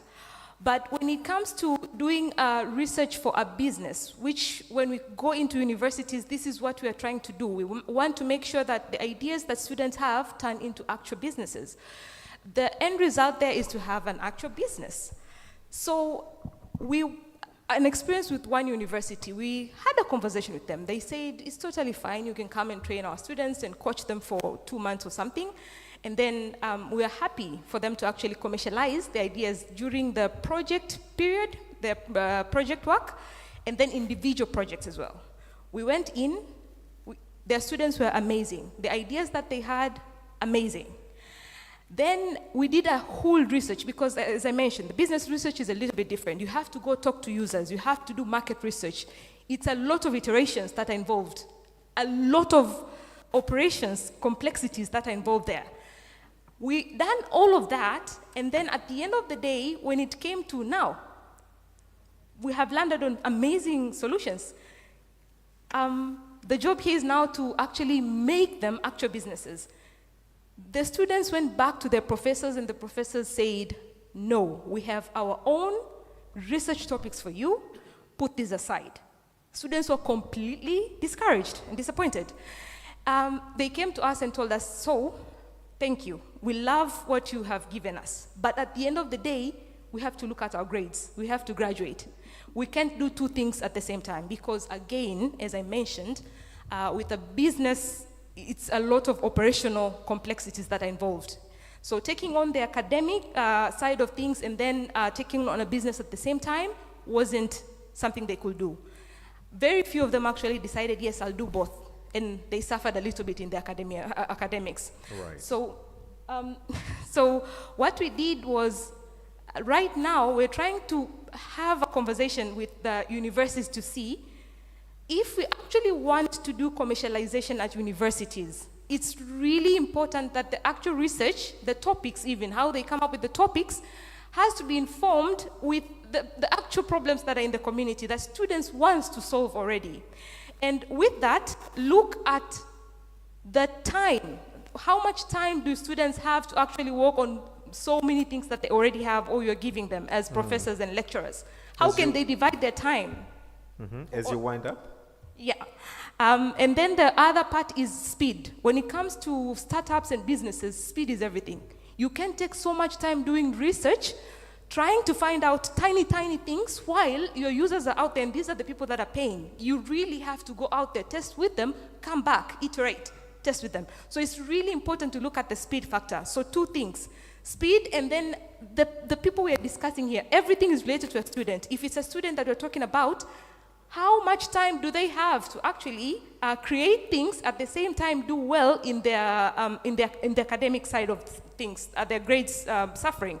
So let's, with universities, I'm hoping this is something you can take on. Please look at how you can include actual commercialization aspects in terms of the actual operations that are involved to commercialize.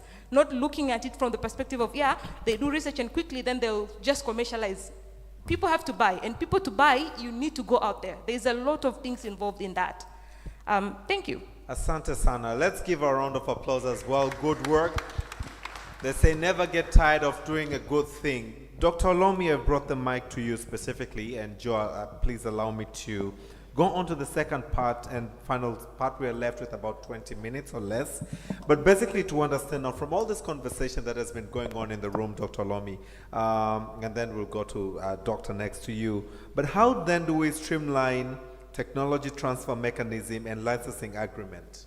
How do you envisage we can streamline technology transfer mechanism and licensing agreements? Any input from you?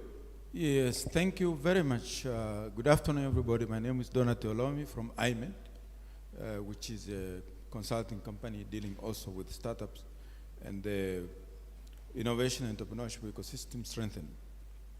So first of all, the question is very much linked to also the discussion around promoting an innovative culture in our research institutions, because that is really the father of everything.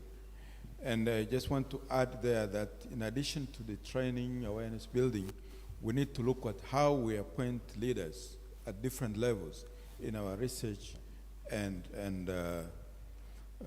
institutions and universities, because that matters a lot.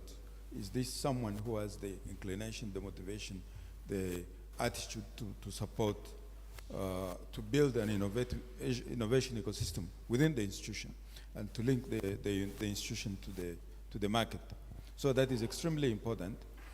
And specifically with that question, and it is also related,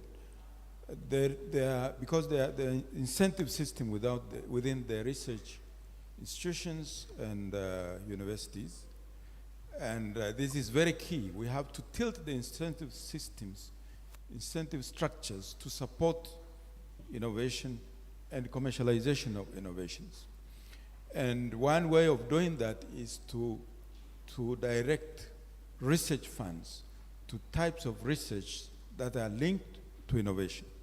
And there is a specific research approach that actually does that, that forces the researcher to work with community. That is how the methodology is. And it is called action research. It is not applied research. It is action research.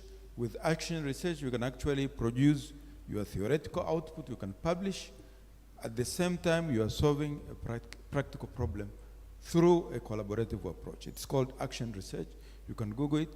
If I had the funds, or if I had the control over funds, I would direct maybe a quarter of all research funds to this approach of research. And it can also take the research throughout, it can actually take the research team throughout the innovation cycle, all the way from basic research to prototype to all the way to commercialization.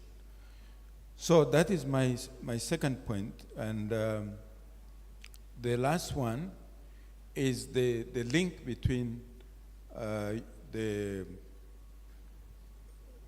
higher learning institutions and SMEs. And I think I like the point you brought up on the rigidities within the education system. We work also with postgraduate students who are part of our staff. And when they are doing their research, we actually encourage them to do research around SME issues, startup issues, but they will come with topics which they have been assigned by their professors. And they say our professors will not allow us to do something different. So this is one of the things we need to change to be able to connect better. Thank you very much. Dr. Philip, maybe you can, just so we make sure that we've exhausted, speak about intellectual property in a bit in this context. Or you can pass on the mic. If I can add on intellectual property, excuse me. I think one of the things we have to look at is also how we value our research output, or how we count success in commercialization. Because sometimes we develop innovative solutions, and then they are taken up by the market informally. They just diffuse. And then we say that's a failure. I don't think it's a total failure. So we need to count those also. That is not the ideal route to commercialization, but that is also a contribution. And when the funders are asking questions, we can actually counter that. But also, when we come up with innovative solutions, how do we value them? If you cannot commercialize through the conventional approach, and then you are valuing it so highly, it means you remain with it. You know? Right. Stillborn. Right. So you need to find a way of commercializing, even if the research institution doesn't benefit that much. But if the opportunity cost, if the alternative is to not do anything, it's better to sell it at, sell quote and quote, at a relatively low price. And then that also becomes a process of learning for the research institutions. Right. Because you cannot start at the same level as Harvard. Thank you very much. Thank you. Do we have Dr. Shemdoe with us by any chance? We don't. So, Kerefu, do you want to contribute on? I've seen the hands and I will give you the room. I just wanted to pick these two brains, Dr. Kerefu and Dr. Mwakipesile, on either intellectual property, or if you want to contribute on linkages again, researchers and the industry, academia and industry. Thank you so much. I'd like to contribute on the linkages. Thank you. I'm Dr. Kerefu from Dar es Salaam Tumaini University. With regard to linkages, we are working with the Innovate Ventures. I'm not sure if they are here around. Innovate Ventures. Yeah, these are NGOs who we provided them space at our university, and at the moment they are working on innovation on food security, and they gave them as students. Madam Shekila wouldn't have that problem because we have actually allowed them. We have a model at that university. We are asking the students to start with the society problems or industry problems, needs or challenges. And from there, we ask them to come with innovative solutions. But this is not enough. We also ask them to find who is going to pay for this. So these three circles, at the intersection, we get the most responsive, innovative solution. Our universities are not structured to commercialize. Omari will agree with me that this kind of topic, I'm surprised you are still dwelling on this, because even Dr. Olomi will also agree with me. We have been talking about this for more than 20 years. University research, commercialization, and linkage with the industries. So since our universities are not structured to commercialize, there must be somebody in the innovation ecosystem who is going to do this commercialization. So what is required is this somebody. So we are talking about industries. Where are they? I was about to ask Nelson Mandela when they were doing their research, which now also I'm doing it now, but I'm trying to find out who are these technology takers, who are these research output takers, so that they can do commercialization. Gentlemen, commercialization is a different process altogether. Research is one thing, you come up with a prototype is one thing, but when it comes to commercialize these things, it's a different animal altogether, it's a different structure. You need to establish own management, and they have to work it commercial. That's why she was talking about speed and a different language altogether. The university is limited with this because it's producing their products. There are students who are going to work in these industries.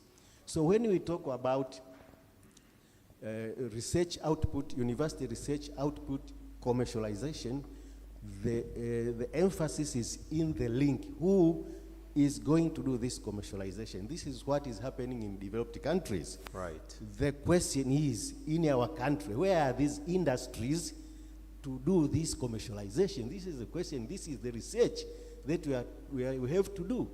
Wow. Where are they? How many? I'd like to finish by saying that since we are not having this structure, that's why for the past 20 years we are talking about this, and we used to say about linkage. Who is going to start?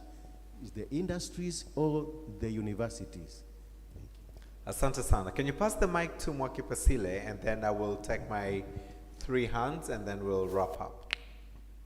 Thank you. Dr. Mokpesile from ex-Mbeya University of Science and Technology. From where, sorry? I was ex because I retired officer from that university, but I was heading a director of technology transfer. We have,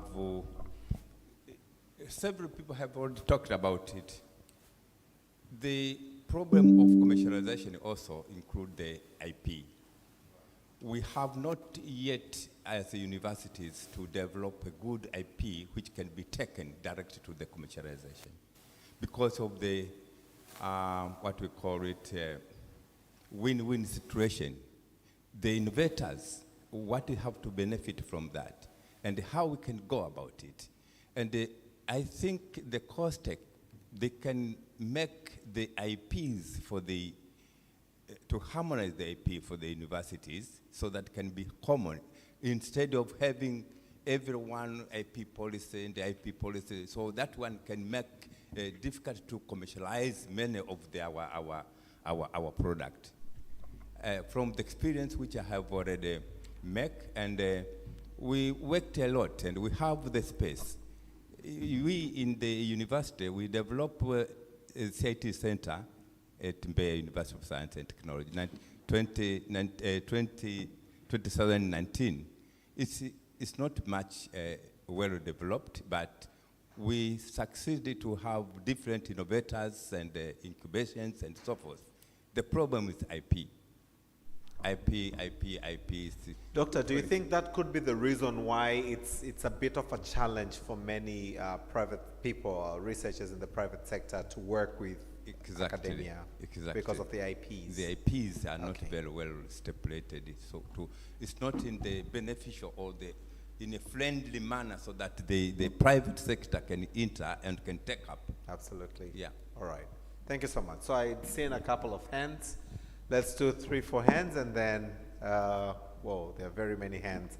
I need to close down in the next 6 minutes. Okay, so let's make them short and snappy so we all have the opportunity. Go. Asante. Kwa majina naitwa Joseph Cleveland Nkata, ni consultant. Mimi ni swali langu nilekeze kwenye masuala ya changamoto ambazo tafiti zinaikumba kwenye masuala ya fedha.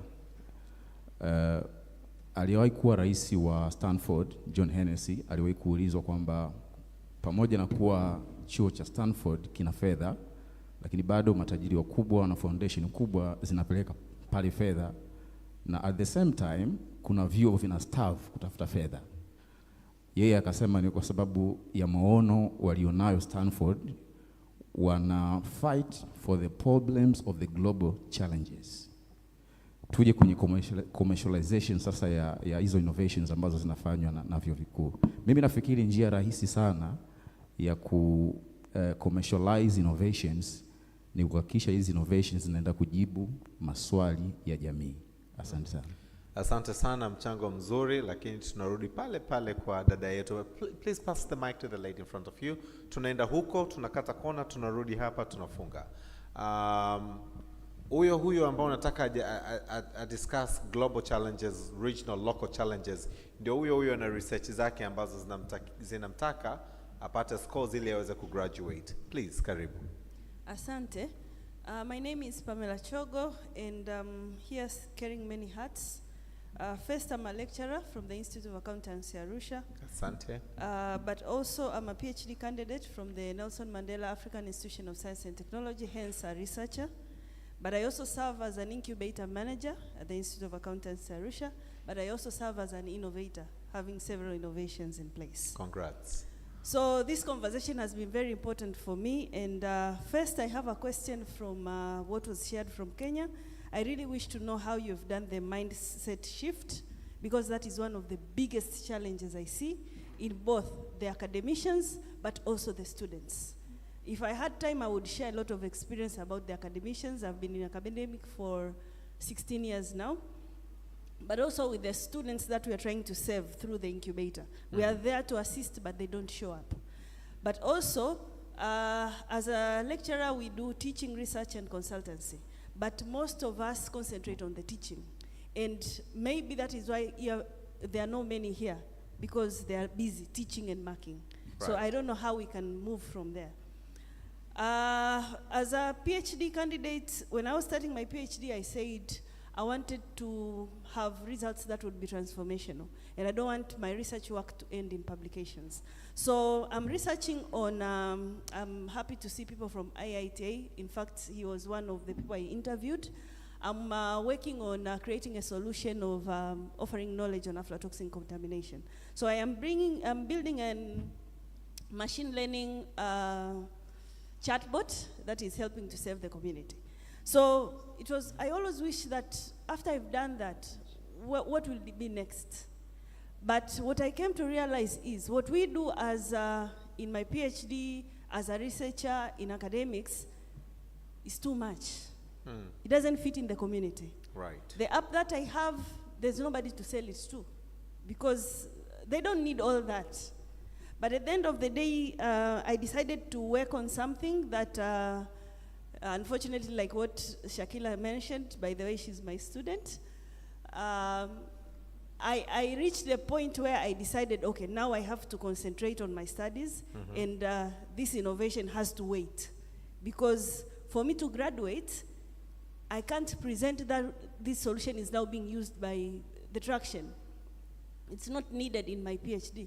In my PhD, they want to see what is the technical gap that I've solved, and that will what will make me graduate. Okay. So for that case, it means I had to put the innovation aside. The last thing that I wanted to contribute is I think such conversations need to follow the academicians where they are. Because they're there, they're teaching, they're marking, they're doing everything. I do that as well, but I think if we have this conversation where they are, if we follow them where they are, maybe we'll bring bigger change. Thank you. Asante, great contributions. Tuendelee, Asante. We're coming this side. Yeah, we're coming. Thank you so much. My name is Timothy Maenda. I work with Startup Africa together with Shakila, and I want to give a contribution from the experience that I've had interacting with ecosystems across East Africa. I've been in Uganda, Kenya, and Tanzania, and IP is the same problem that is shared across. Speaking from the point or perspective of most investors, nobody will ever want to touch a startup that is bound by an IP policy that is not as flexible because it was an innovation from university.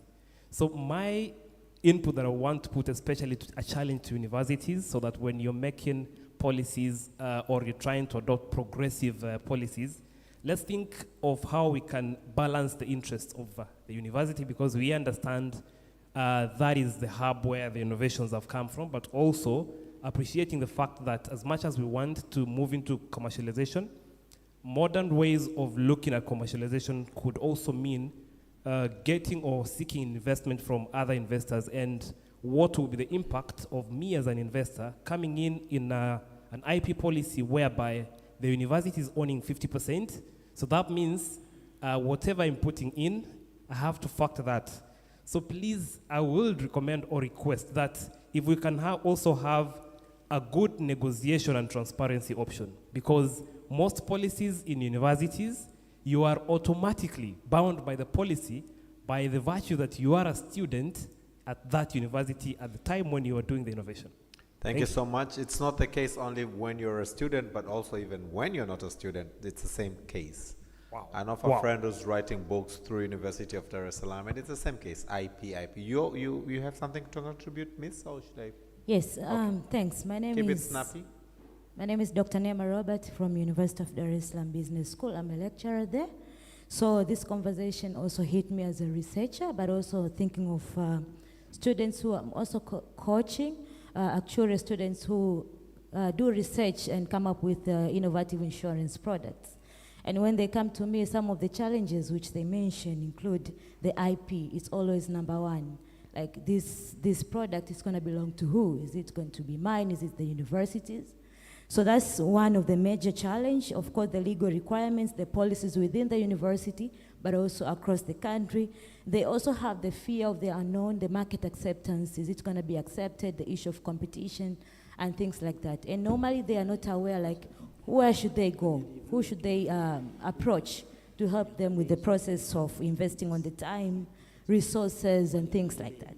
So I have your recommendations on maybe how we can be able to commercialize issues of joint ventures, joint research contracts, venture capital. More funders should come at the universities and see what the innovations which are there. But consultation, like private sector led, that also can work. But also, I think mindset change, as the lady mentioned, that the lecturers should also be aware that innovation research is possible, and not just to focus on research, the theoretical, which we are used to. Thanks. Asante sana, gentleman at the front, very critical. Asante for your comment, yes.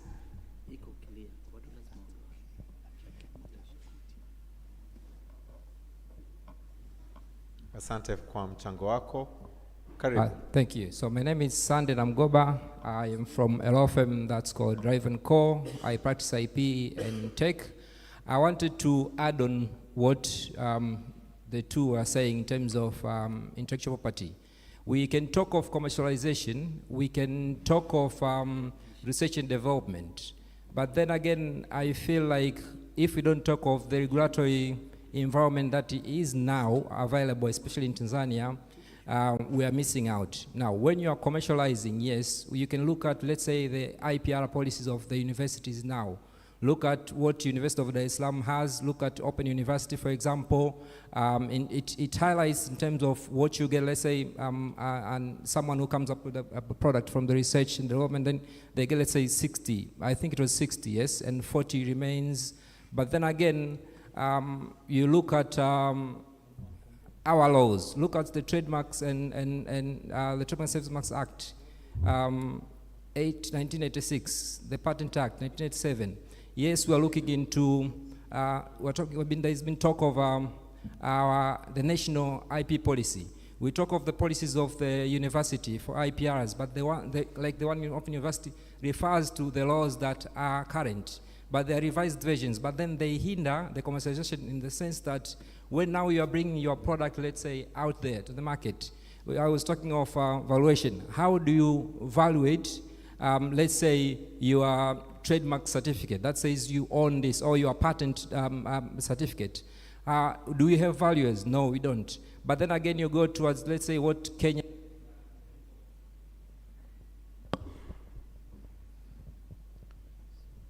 I tell you, serious research is needed. Yeah, so I was giving an example of, let's say, now you have come up with a product, let's say. It's out there now, let's say you want to go into a licensing agreement.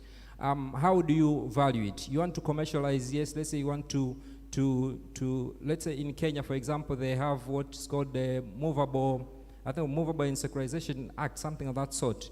But that also gives you, like, when you have your certificate, you can use that as collateral. But that also adds value to your commercialization. Let's say when you want to come to the table and say, I want to come into business with you, I want you to invest, so my collateral is this. So I feel like we need to look into our laws in terms of the regulatory aspects of it, and that adds value into the commercialization of the stuff that comes from the universities. Very critical, a lot of bullets pointing to a researcher. Karibu. Asante. Okay, thank you. My name is Paulo Changa. I'm working with Costech Let's move this side as now, a the life science actions. manager. Go Of ahead, course, go I ahead. would like to contribute also. When we are talking about the research commercialization, of course, for me, the first point, I think we still have a problem with the coordination of research commercialization. You know, for example, when a researcher come up with a product, or innovator come up with a product, he or she need to pass through several steps before commercialize the product. For example, when a researcher get a product, he need to register to BRELA, maybe need to register a company to Tanzania Investment Center, need TBS, TRA, and whatever. And there is a lot of struggle in registering the product so that we can commercialize and to get a market. Right. So I would like to advise or contribute that we need to centralize these offices. We should have, like, I can say, one-stop center, so that when someone have a product, he or she can just go to the one building and find all these organs there, and these organs should be supportive also, because they have a lot of, I can say, restrictive procedures than supportive. So we need them to change from being restrictive to come up now and move with the move of the world now. That we need to innovate, we need to have a product, we need to commercialize, so that they become supportive to researchers. Another thing I think is the issue of linkage. Someone has said that we have been talking about linkage, private and public partnership. We have talked a lot. I think now we need to, I recommend, I would advise that we should have like a dialogue on the mechanism. How should we start to engage academia, to engage industry, to engage researchers with the industry, so that what comes from the research or what comes from the innovation can be commercialized, can be taken by industry. So there is a need to dialogue. I think we have stuck somewhere. Right. Yeah, so that we can commercialize. Asante. The third one, the last one is about, Victor said, data. We have limited data, but even those data which we have, they're very scattered. We find that data, even within the university or within the research institution, they cannot even, they don't have a central place to deposit data. So I think as a country, we need to have somewhere that we can all put our data so that can enhance others or help others to come up with ideas. Thank you very much. Asante sana. I really must finish in 5 minutes, so let me just take 1 or 2 hands that side, 1 or 2 hands this side, and then we're done. The lady and the gentleman at the corner, and then 2 hands this side, and then we'll close. Chap, chap. Keep it short and snappy, please. Okay, my name is Biera Mugerezi. I'd like to advise on, apart from having research technical skills for most of the researchers or students, we should also base on having project management skills, because if you have such skills, you'll be able to identify all the stakeholders who will be impacted by that research. Take your research as a project. Don't merely take it as a research and stay in the room, in the lab, and do it, so that you can find each and everybody who will be impacted by that research. That will help us to nothing to be taken from you by surprise, because you'll be able to take it as a whole, as a project. Yes. Thank you very much. Good advice. Asante kaka. Chap, chap. Short and snappy.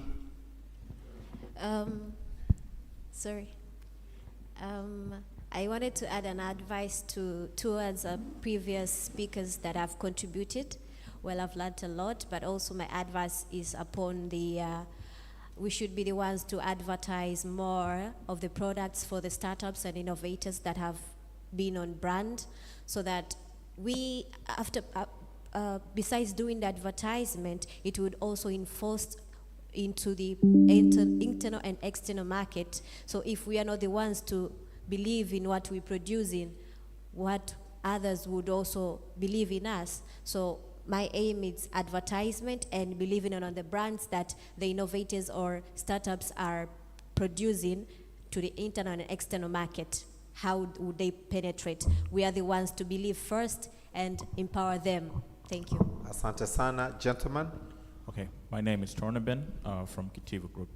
So a few things here that I would like to Keep add. them short, Number please. one is depoliticize innovation. Innovation should not be stifled by politics, and as we understand, politics is what makes basically the wheel moving. So if we take politics away from innovation, this would really help us in remove the cartels that are hodling innovation. And number two, I would say, is overhaul education. We are currently in the fourth industrial revolution, and our country, let's say Africa, we're not really fully participants of that revolution. We're the recipients, we're the consumers of today's technology. You look at Facebook, Twitter, or whatever, but look at something as TikTok. You know, today our students are concerned about being more TikTok famous than they are being concerned about being famous with their education.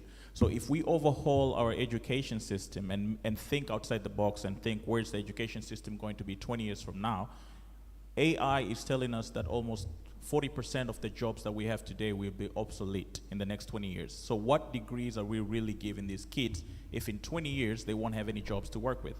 So we need to overhaul our education system. And the last one, I would say, we need to make research sexy. We need to make scientists the new rock stars. Not everybody could hold a tune, or not everybody could dance. But what if we told these kids that you too can be rock stars, not necessarily by singing or whatever, but you can be rock stars by innovation. And the last thing I would say is I would advise the government at least to think of creating a new ministry, making it a ministry of innovation. Look at what we've done with special economic zones for business. China, the transition from the 1970s to where it is now, Deng Xiaoping had to strategically create these special economic zones that are now what we see as Shenzhen and Guangzhou and etc.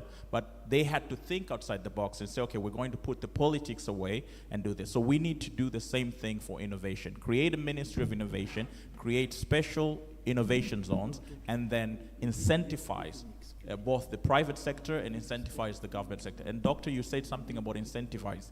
I would also add, from a private sector, imagine if the government were to give you tax benefits for putting money into research. I'm sure the University of Dar es Salaam will have a lot of companies contributing a certain factor of their profits because they're going to get tax benefits from it. Thank you. Asante sana. Kuna Dr. hapa.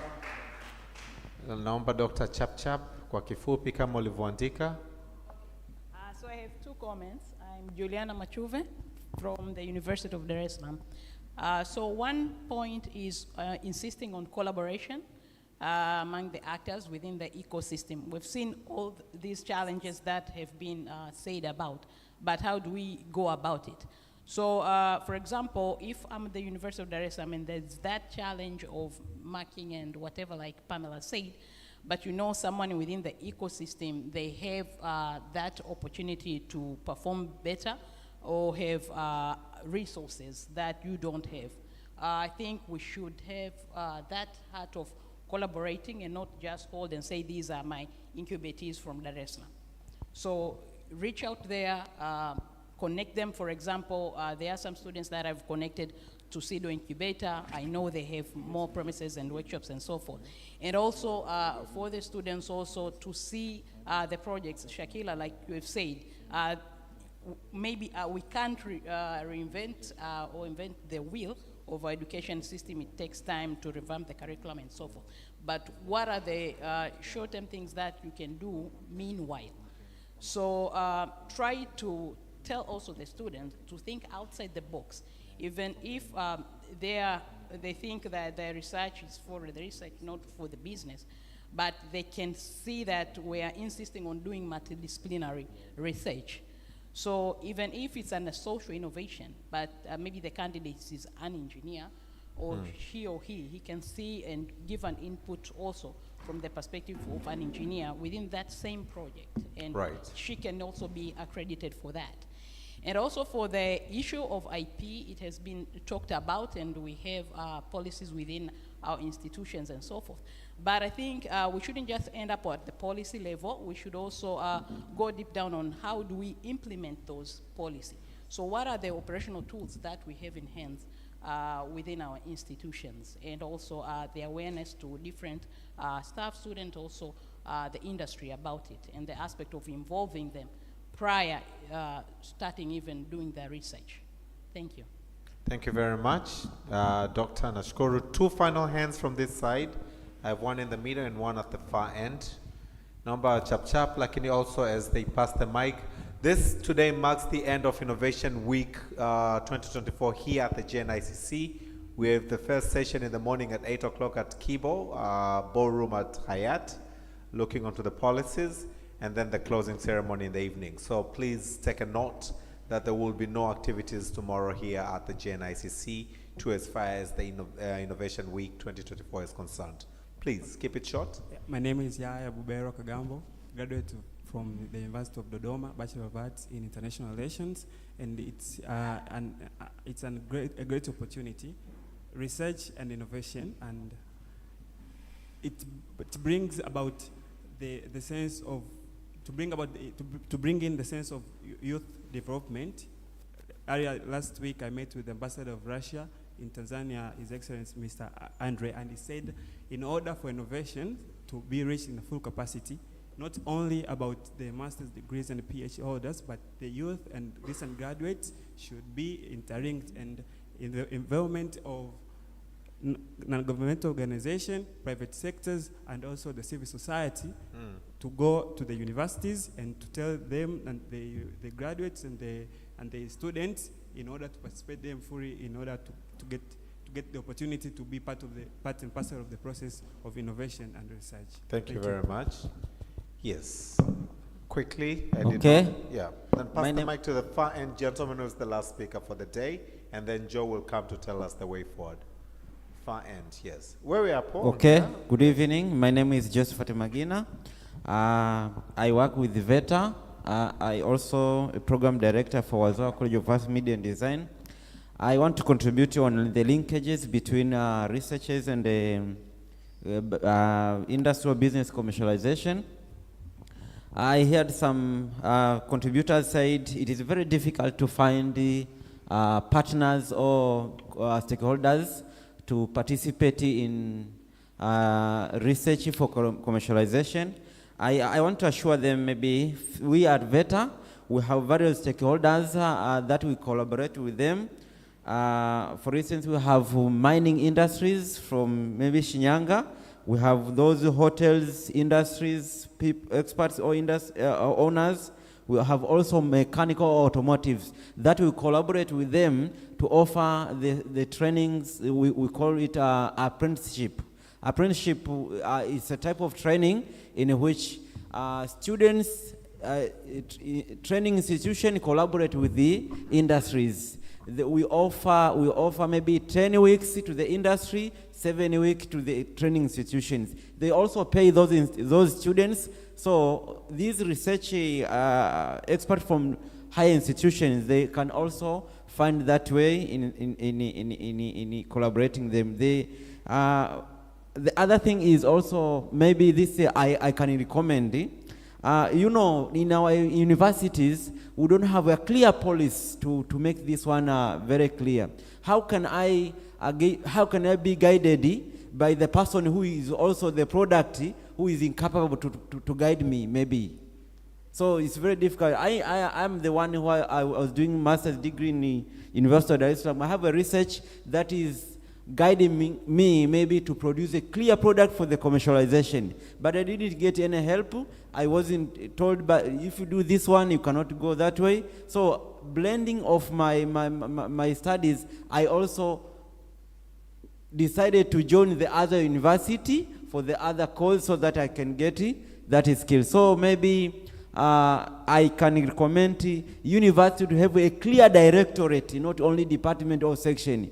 Clear directorate for innovation and entrepreneurship that will accommodate all these linkages. If a student may be doing Bachelor of Science in maybe in molecular or in whatever there, yes, but they have innovative idea, they can be sent to that directorate to be the student belong to that directorate, in which they can find clear experts to guide them for commercialization of the business. Thank you very much. Asante, that's taken. Good point. Just like the one that was said by the gentleman there, Ministry of Innovation. Sir, you will be the final person to comment. Karibu. Hello. Hi. My name is Dr. Ramesh Shah. I've worked in teaching in many institutions in Tanzania and outside Tanzania. I worked with United Nations in many different countries, and I was also a member of the Fair Competition Tribunal in Tanzania. Mm-hmm. I've been attending such conferences for the last 30 years. We have always been talking about human development, technological development, and we are developing. And we are still developing. But as we are developing, the technologies goes higher and higher, and we start following them up and up. Today, we in Tanzania are already developed the way I was 30 years ago. It is upon the planners to make full use of the present development while we are also developing further. And that is the challenge to our planners. You see, as to how do we develop. Commercialization, someone talked about TBS coming in, so many institutions coming in. We need to create an environment for the commercialization of our technology. We don't have it. You see, what do I commercialize when I'm having competitions? World Trade Organization, ICT, UNCTAD allows some part of protection, and we need to use them. We also have anti-dumping laws. We don't make use of it. We destroy our industries, and then educated manpower goes outside the country. So we need to create an environment. Wherever I go into different countries to work, I don't say you develop. I say we will bring our technology and our system to your level so that immediately the country starts benefiting. Thank you. Right. Thank you very much. You just reminded me of a situation where we train our people and then we give tenders to other people outside Tanzania. So thank you for bringing that up as well. So as Joy is coming to give us the way forward, the synthesis of what we've discussed and the way forward, mine is to just give you a quick announcement on what is transpiring tomorrow from 8 o'clock at the Hyatt Kibo Ballroom, a policy reform and business environment for startups in Tanzania. This will be the dialogue tomorrow. Policy reforms and business environment for startups in Tanzania. Let's meet at the Hyatt tomorrow, but Jono is coming to give us the way forward, and then Dr. Amy will give us the closing remarks. Joe, karibu. Yeah, thanks. I want to donate 1 minute of my time to this gentleman here. He's been begging.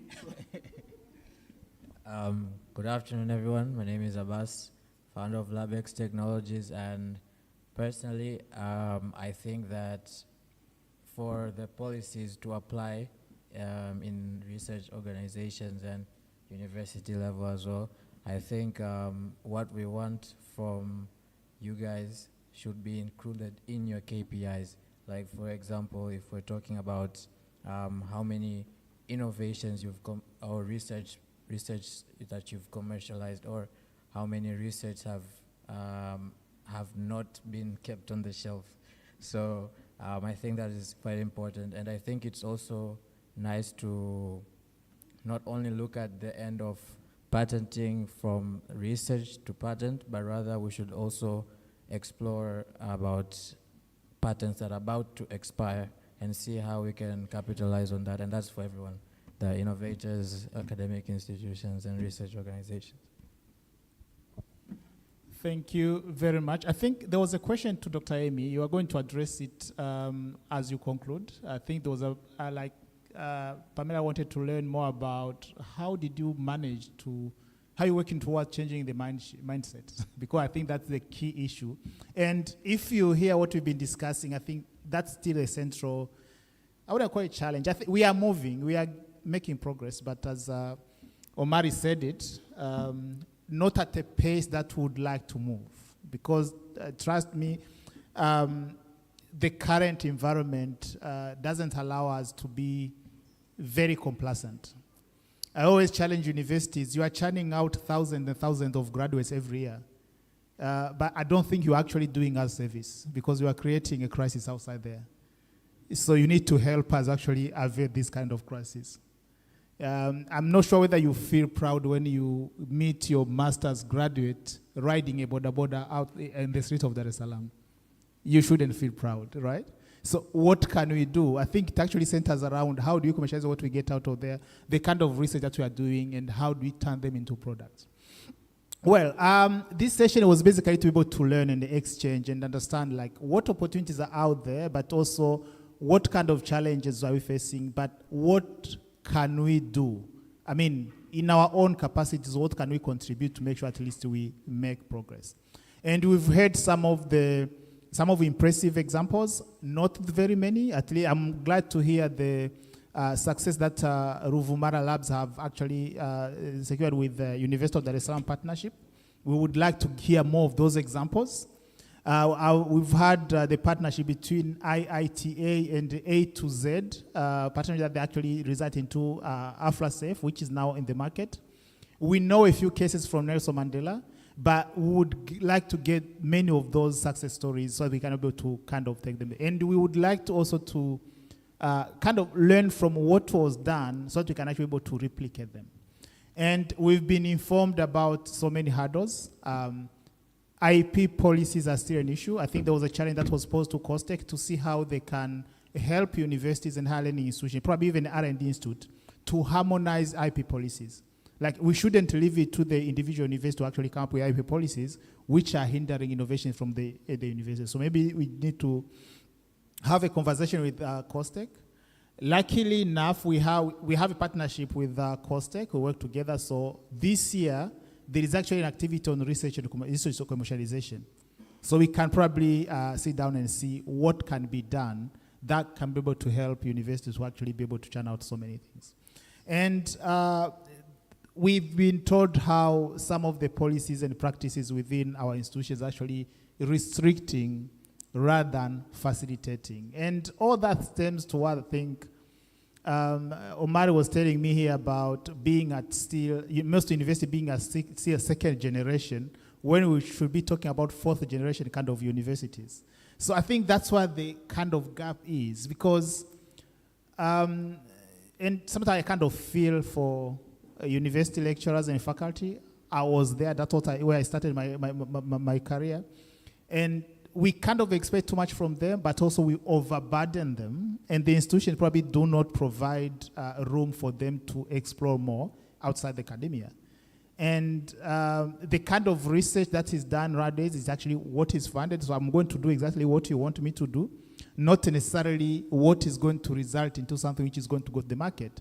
So what can be done to be able to change that? It's not going to be easy, but I believe this is the right time to actually make that kind of shift.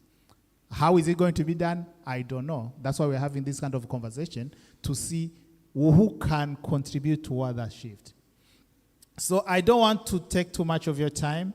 I think we have been told about enhancing academia-industry linkages. The motto for somebody's tired. Yeah, for instance, the motto for Nelson Mandela African Institute of Science and Technology is academia for industry and society, right? How do we put in practice that kind of motto?